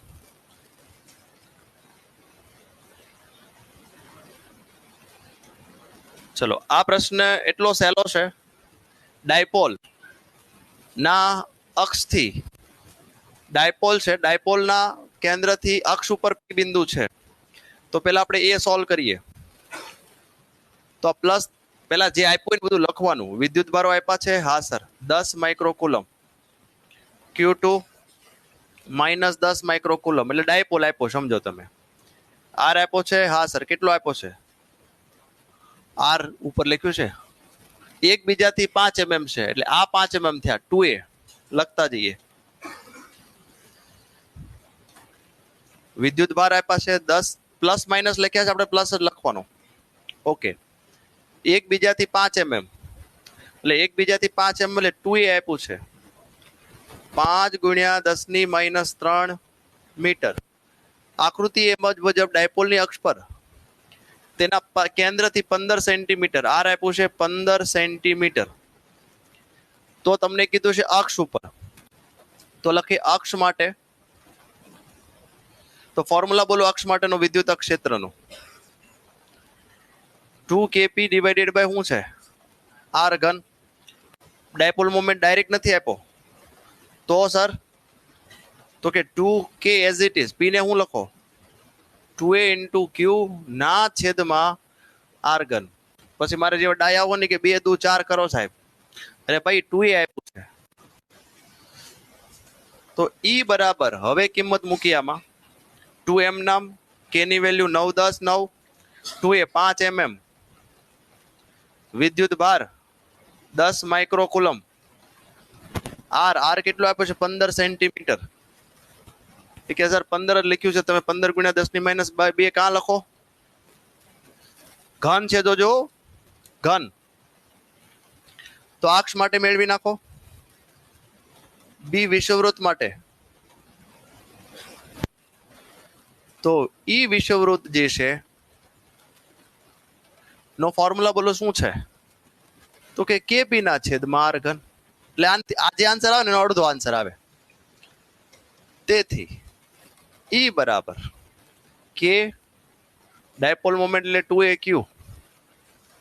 હવે આમાં આપણે વેલ્યુ મૂકીએ. એની કિંમત 9 10 9, 5 mm, 10, જો 1.6 નો લખતા 10 માઇક્રોકુલમ છે. આમાં પણ 15 સેન્ટીમીટર લીધું છે. ચલો, બે આન્સર મળશે તમને. બંનેમાં એકમો લખવા જરૂરી, ન્યૂટન પ્રતિ કુલમ. આમાં પણ ન્યૂટન પ્રતિ કુલમ લખશો.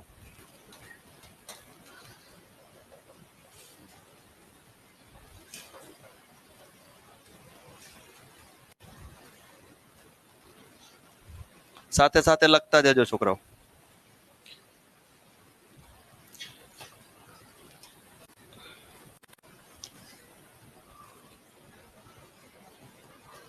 ચલો, આ વખતે આ પણ મોસ્ટ આઈપી છે, આ વખતે પૂછાય એવું મને લાગે છે.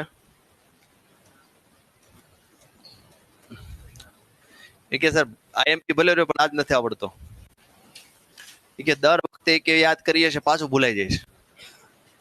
કેટલાને આવડે છે? આ તો છોકરો જોઈએ. શું વાત છે, બધાને આવડે છે. Very good. ચલો, તો મારી પેલા સોલ્વ કરીને બતાવો. એ રહેવા જોઈએ કે ચલો, વાતો નહીં. આવડતો હોય તો સોલ્વ કરવા માંડો, બાકી હું સમજાવું છું. અહીંયા એક સમઘન આપ્યો છે. આવા સમઘનમાં વિદ્યુત ક્ષેત્ર તમને આપ્યું છે આ રીતે કે ભાઈ ખાલી એક્સ એક્સિસ ઉપર છે, વાય ઝેડ નથી. એટલે વિદ્યુત ક્ષેત્રની દિશા કઈ છે? આ બાજુ. તો હવે આવું સમઘન હોય તો વિદ્યુત ક્ષેત્રની દિશા આવી હોય તો કયા સમતલમાંથી વિદ્યુત ક્ષેત્ર જે છે એ પસાર થશે? ટૂંકમાં લંબ રહેશે. એમ કહેવાનો મતલબ એમ છે, લંબ રહેશે. તો સર એક આ સપાટી દેખાય છે, જુઓ જોઈએ.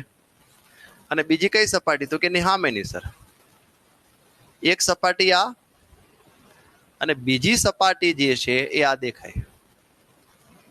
બાકી તો કે આ ઉપરની સપાટીને સમાંતર, નીચેની સમાંતર, સાઈડમાં પણ સમાંતર, ખાલી આ બંને જે છે એને જ લંબ થશે. તો આ બે સપાટીમાંથી જ ફ્લક્સ મળે, બાકી ફ્લક્સ મળી શકે નહીં. તો અહીંયા જે આપેલું હોય ને પેલા લખી નાખો ને, આપેલ વિગત આવું લખવું ડાયરેક્ટ. આપેલ વિગત આના માર્ક્સ હોય છે, તો જે લખ્યું એ લખવાનું છે, બાકી તો શું છે તો લખવાનું. EX આપ્યું છે તમને, શું આપ્યું છે? Alpha x⁻1/2. આલ્ફાની કિંમત પણ આપી છે 0.1 મીટર. પછી તમને આપ્યું છે આલ્ફા નહીં, ઓકે, એ આપ્યો છે આલ્ફા આપ્યું છે 800 ન્યૂટન. પછી શું છે? Coulomb m²1/2. હાલો, આવું આપ્યું છે. બીજું કઈ આપ્યું છે જોવું જોઈએ? નહીં સર. બીજું ફ્લક્સ તો શું જોઈએ છે આપણે? તો કે ફ્લક્સ જોઈએ છે. અહીંયા લખીએ કુલ ફ્લક્સ. તો કુલ ફ્લક્સ જે છે, એક લેફ્ટ સાઈડ કે રાઈટ સાઈડ? તો કઈ લેફ્ટ સાઈડ લેવું? આ પૂછે, આ પૂછે કયો જોઈએ? ક્યાં લઈ લઈએ? આને લઈ લઈએ રાઈટ સાઈડ, આને લઈ લઈએ લેફ્ટ સાઈડ. તો 5r + 5l, રાઈટ? તો હમણાં જ આપણે સાબિત કર્યું તો એના જેવું જ લખવાનું. 5 બરાબર શું થાય? EA cos θ પ્લસ શું થશે બોલો? EA cos θ. આગળ વધીએ. વિદ્યુત ક્ષેત્ર આ રહ્યું સર, આલ્ફા x⁻1/2 આલ્ફા. હવે આપણે રાઈટ હેન્ડ સાઈડ જોવું જોઈએ. આ રાઈટ હેન્ડ સાઈડ સમતલ જે છે એ ઉગમ બિંદુથી કેટલું આગળ? આ A છે, આ A છે 2a. તો જ્યાં આલ્ફા તો લખ્યું સર, પણ આ x લખ્યું છે, x ની જગ્યાએ હું લખવાનું 2a. ક્લિયર થાય છે? x ની જગ્યાએ શું લખશું? 2a. એક કામ કરી, એક સ્ટેપ વધારે લખવાલો આ વખતે. Alpha x⁻1/2. એરિયા તો ખબર પડે ને, આનો એરિયા A/A એટલે એરિયા સ્ક્વેર. અને કોસ એંગલ જોવું જોઈએ. વિદ્યુત ક્ષેત્ર આ બાજુ છે, એરિયા પણ આ બાજુ છે. થીટા કેવો થાય? 0. સેમ. E એટલે હું? Alpha x⁻1/2 A² cos. હવે જો વિદ્યુત ક્ષેત્ર ક્યાં જાય છે? આ બાજુ. એરિયા ક્યાં જાય છે? આ બાજુ. બંને વચ્ચેનો ખૂણો બોલો કેટલો? 180. હવે ધ્યાન આપજો. આલ્ફોડો એમ નામ x. x શું છે? તો કે આપેલ સમતલ ઉગમ બિંદુથી કેટલું આગું છે? તો રાઈટ હેન્ડ સાઈડ નું સમતલ ઉગમ બિંદુથી કેટલું આગું છે? 2a. રેડી? A⁻2 cos 0 શું થાય? 1. આલ્ફા એમ નામ x. લેફ્ટ સાઈડ નું સમતલ બિંદુથી કેટલું આગું? તો કે a. A⁻2 cos અને આ -1. બસ હવે આમાં કાંઈ નથી, ખાલી કિંમતો મૂકવાની છે ભાઈ. તો આલ્ફા બરાબર આલ્ફા A², 2a² છે, અહીંયા લખીએ આલ્ફા. અહીંયા શું થશે? √2 A⁻1/2 A² minus alpha A⁻, આને પણ આપણે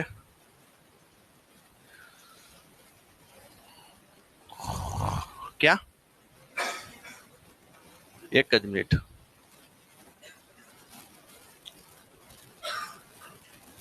A⁻1/2 બરાબર છે. આલ્ફા અહીંયા આપણે 2a લખવાનું બાકી રહી ગયું. ના, બરાબર છે. A⁻1/2 A². ઓકે. આને આપણે ગુણાકાર કરી નાખ્યો તો સારું. ચાલો કરી નાખો. આધાર સરખા હોય શું થાય?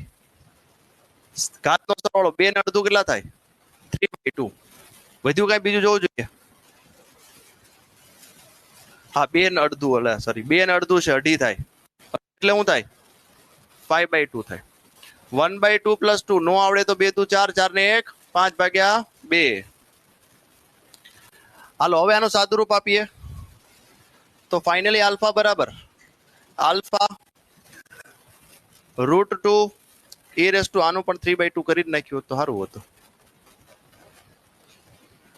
ચલો આને પણ 5/2 જ આવે. હાલો 5/2. ચલો કોમન કાઢો. આલ્ફા કોમન, A⁻5/2 કોમન, √2 - 1 ની વેલ્યુ છે આપણી પાસે કેટલી છે? 800. A ની વેલ્યુ છે 0.1. નો 5/2 ઘાત અને આ શું થાય? 1.4142 -1.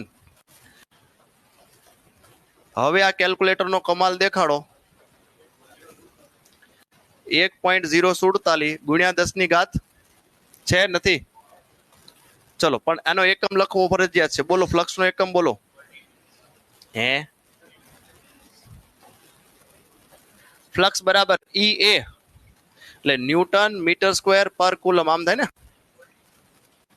અહીં હાલે પણ આમાં લખવો પછી આમાં વાળા ચેક કરતા એને ખબર ન હોય પાછું તો એ અડધો માર્ક આપી નાખે આપણો. 3 માર્ક નો દાખલો પૂછાયા આ રીતે લખવો. સમજમાં આવ્યો?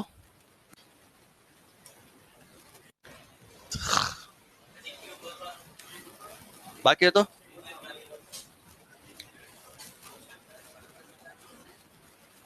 ચલો હજી આપણે આની અંદર આપણે શું મળ્યું? કુલ ફ્લક્સ મળ્યું એ. ઘનની અંદરનો વિદ્યુત ભારની ગણતરી કરો. ચલો બી.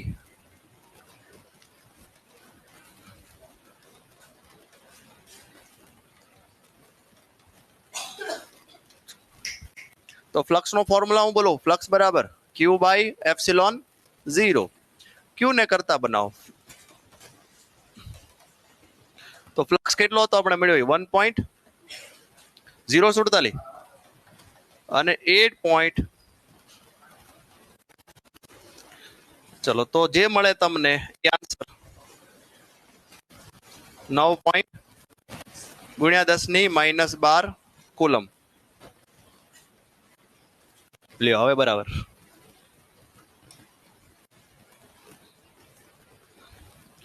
આ વખતે આ પ્રશ્ન પૂછાવાની પણ શક્યતા છે કારણ કે મોટા ભાગે આ પ્રશ્નો પૂછાતા નથી. ચલો આવડે છે આ પ્રશ્ન બધાને? મોટા ભાગના બાળકોને આવડે છે. લાંબો પ્રશ્ન છે, ચેક કરીએ. એક વિદ્યુત ક્ષેત્ર ધનેક દિશામાં સમાન છે. એનો મતલબ કે અહીંયા આ ઓ છે, આ પ્લસ, આ માઇનસ. તો પ્લસ દિશામાં પ્લસ આવી છે, માઇનસ દિશામાં માઇનસ આવી છે. એનો મતલબ આ વિદ્યુત ક્ષેત્ર છે. વિદ્યુત સમતલ જે છે એ આ સેમ વિદ્યુત ક્ષેત્ર છે આ, અને એરિયા પણ આ બાજુ છે. તો અહીંયા થીટા શું થાય બોલો? 0. અહીંયા પણ થીટા શું થાય? 0. તો આગળ જે એક્ઝામ્પલ ગણ્યો એ જ રીતે આમાં કેલ્ક્યુલેટ કરવાનું છે. ફાઈ બરાબર શું થશે? 5L + 5R. શું કરશું? 5L. અથવા તો અલગ અલગ કિસ્સાઓ કીધા છે, ઘણા 4 આપ્યા છે. ચલો સોલ્વ કરીએ. પહેલું શું કીધું છે? તો આકૃતિમાં દર્શાવ્યું છે આપેલ વિગત કરીને લખીએ. પહેલા 3 માર્કના દાખલા પૂછાય તો આપેલ વિગત લખવી. આપેલ વિગત નહીં લખો તો નહીં આવડશે. તો અહીંયા લખવાનું x ગ્રેટર ધેન 0 લખવાનું. x ગ્રેટર ધેન 0 માટે વિદ્યુત ક્ષેત્ર જે છે એ 200I પ્લસ છે, ધન છે. x લેસ ધેન 0 માટે વિદ્યુત ક્ષેત્ર જે છે એ નેગેટિવમાં એટલે -200I છે. માઇનસ નો મતલબ છે વિદ્યુત ક્ષેત્ર આ બાજુ છે. સમજમાં આવ્યું કે નહીં? માઇનસ લેવાની જરૂર નથી અહીંયા. માઇનસ નો મતલબ -I નો મતલબ શું થાય બોલો? Negative x direction. -I નો મતલબ શું થાય? Negative x direction. હાલો બીજું આપ્યું છે કઈ? અહીંથી આ 10 સેન્ટીમીટર છે, આ 10 આપ્યું છે. હાલો બીજું કઈ નથી આપ્યું, ટેન્શન નહીં. હાલો એ સોલ્વ કરીએ આપણે. પહેલું સોલ્વ કરીએ આપણે. અહીંથી સ્ટાર્ટ કરીએ. એ દરેક સપાટી બાજુમાંથી મળતું ફ્લક્સ. તો પેલા 5L, આને આપણે રાઈટ સાઈડ કહી દઈએ, આને લેફ્ટ સાઈડ કહી દઈએ. તો 5L બરાબર ફોર્મ્યુલા બોલો. EA cos θ. તો 5L બરાબર વિદ્યુત ક્ષેત્ર આપ્યું છે હા સર 200. એરિયા, આનો એરિયા πr² અને cos 0 1. તો ફાઇનલી 5L બરાબર 200. 3.14 ત્રિજ્યા આપી છે ને કઈ 20 સેન્ટીમીટર લંબાઈ અને 5 સેન્ટીમીટર ત્રિજ્યા. તો લખો અહીંયા 5 સેન્ટીમીટર ત્રિજ્યા. cos 0 1 લખવાની જરૂર નથી. ચલો 5L મેળવીને બતાવો. 1.57 ન્યૂટન પ્રતિ કુલમ ઇન્ટુ મીટર સ્ક્વેર. આ પહેલું મળ્યું. બીજી સપાટી વાત કરી આવડી 5R વાળી. Same to same copy paste. બરાબર છે, લખી નાખીએ હાલો ફરીથી. તો 5R બરાબર શું થશે? Same EA cos θ, E 200. અહીંયા શું આવશે? πr². cos 0. ચલો ડાયરેક્ટ લખી જ નાખું છું, વેલ્યુ નથી મૂકતો. 1.57 ન્યૂટન પ્રતિ કુલમ મીટર સ્ક્વેર. આ થઈ ગયું 5r. આ થઈ ગયો એ. હાલો બી, નળાકારની વક્ર સપાટીમાંથી કેટલું મળશે? તો વક્ર સપાટીમાંથી ફ્લક્સ કેવું મળે? લખવાનું ઈ એ cos થીટા. અહીંયા લખવાનું અહીં થીટા 90 હોવાથી ફ્લક્સ 0 મળે. હાલો ખતમ. ચલો સી, નળાકારમાંથી આવતું કુલ ફ્લક્સ, તો કે બંનેનો સરવાળો. 5 બરાબર 5L પ્લસ 5R. તો 1.57 પ્લસ 1.57, બોલો જો કેટલું થાય? 3.14 ન્યૂટન પ્રતિ કુલમ મીટર સ્ક્વેર. હવે ડી, તો ડી હું બરાબર ફ્લક્સ બરાબર ક્યુ ના છેદમાં એપ્સિલોન 0. ચલો જાતે કરશો. આ અહીંયા લખી દો, કિંમત મૂકો. પાછું આટલું ગણિત ન આવતા કે સર એટલું જ ગણ્યું હતું કે ઓલો નિરીક્ષક કે મારે કિંમત મૂકવાની છે.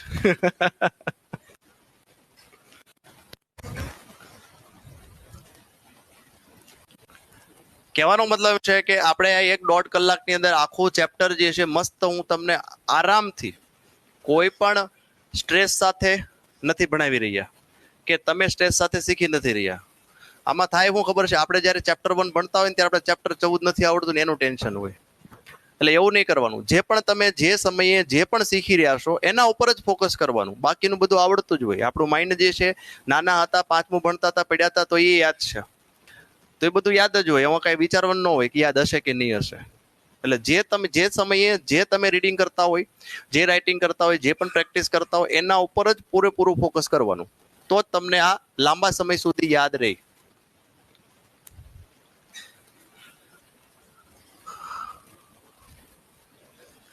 ચલો 16મો પ્રશ્ન જે છે, સ્વાધ્યાયનો 13મો દાખલો. આ કરજો. ઉદાહરણનો 13મો દાખલો. આ ક્યારે પૂછાણો નથી, પણ મેં દાખલા એવા જ લીધા છે કે જે ઇમ્પોર્ટન્ટ હોય. હવે આ વખતે પૂછાય છે ને. ઉદાહરણનો 13મો છે ને, કેટલામો છે? ઉદાહરણનો 13મો એક્ઝામ્પલ. પછી સ્વાધ્યાયના એક્ઝામ્પલ જે છે આ પણ પૂછાય એવો છે. ખાલી જો નોટ ડાઉન કરી લ્યો, કારણ કે આપણે સમય પ્લસમાં જઈ રહ્યો છે. 1.5 કલાક આપણી પૂરી થઈ ગઈ છે. ખાલી ચેક કરી લ્યો. હવે આવડશે દાખલા તમને. જો આ શું છે ભાઈ, તો કે 2 બિંદુવત વિદ્યુત આપ્યા છે. ફટાફટ લઈ લઈએ. જો 3 માઇક્રોકુલમ -3 માઇક્રોકુલમ. એટલે આ શું થયું? ડાયપોલ થયો સર.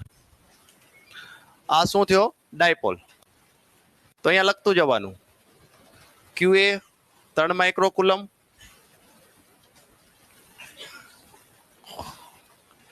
QB -3 માઇક્રોકુલમ. એકબીજાથી શૂન્ય અવકાશમાં 20 સેન્ટીમીટર અંતરે આવેલા છે. તો 2 બિંદુ વિદ્યુત ભારો વચ્ચે જોડતીની રેખાના મધ્ય બિંદુ આગળ, અહીંયા આગળ વિદ્યુત ક્ષેત્ર મેળવો. આ બિંદુ આગળ. તો આને 2 રીતે કરી શકાય. આના દ્વારા આના લાગતું વિદ્યુત ક્ષેત્ર E1 મેળવો, આના દ્વારા આના ઉપર લાગતું વિદ્યુત ક્ષેત્ર E2 મેળવો, અને ફર્ધર 2 નો સરવાળો કરો. આ પહેલી રીત. બીજી રીત એ રીતે કહી શકાય. અહીંયા લખીએ, બિંદુ P પર મળતું વિદ્યુત ક્ષેત્ર. તો ડાયરેક્ટ તમે E બરાબર E1 પ્લસ E2 લખી નાખો. E1 એટલે હું આના દ્વારા, તો હું લખવાનું KQ બાય આ ડિસ્ટન્સને આપણે R/2 જ કેવું પડશે ને. આને R કીધો છે આપણે, તો KQ બાય R/2 નો whole square. Same KQ by R/2 નો હોલ સ્ક્વેર. સર આવું કેમ 2 પ્લસ કર્યા? તો પ્લસના લીધે દૂર જશે. જુઓ, પ્લસના લીધે મળતું વિદ્યુત ક્ષેત્ર દૂર, માઇનસના લીધે દૂર. તો બંનેની દિશા કેવી છે? સમાન. એટલે આપણે પ્લસ કર્યા છે. હવે આમાં ખાલી કિંમત મૂકવાની છે. ફર્ધર તમે કિંમત મૂકો કે વિદ્યુત ક્ષેત્ર આપણે જોઈતું હોય તો છેદનો છેદ ક્યાં જશે? અંશમાં. તો 4KQ divided by R square. Plus 4KQ divided by R square. હજી બે સમાન જ છે સર. હવે આમાં વેલ્યુ મૂકો 8, 9, 10, 9. વિદ્યુત ભાર કેટલો છે? 3. 3 ગુણ્યા 10 ની -6.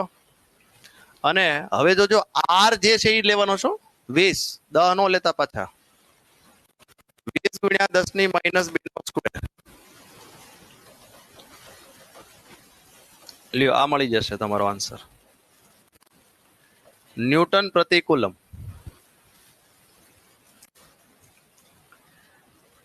અને બી સોલ્વ કરીએ ચલો. આ વિદ્યુત ભાર ઋણ વિદ્યુત ભાર ના મૂકવામાં આવે તો લાગતું બળ કેટલું? તો એફ બરાબર કયો વાપરવાનું? કોને મૂકવાનો છે? તો કે આ સર 1.5 ગુણ્યા 10 ની -9. આ વિદ્યુત ક્ષેત્ર કેટલું મળ્યું હતું?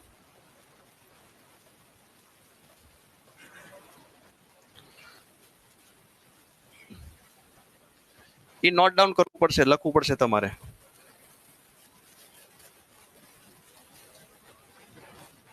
.54 ગુણ્યા 10 ની 7. 0.54 ગુણ્યા 10 ની 7. અહીંયા લખવાનું 0.54 ગુણ્યા 10 ની 7. જે પણ મળે એ આન્સર.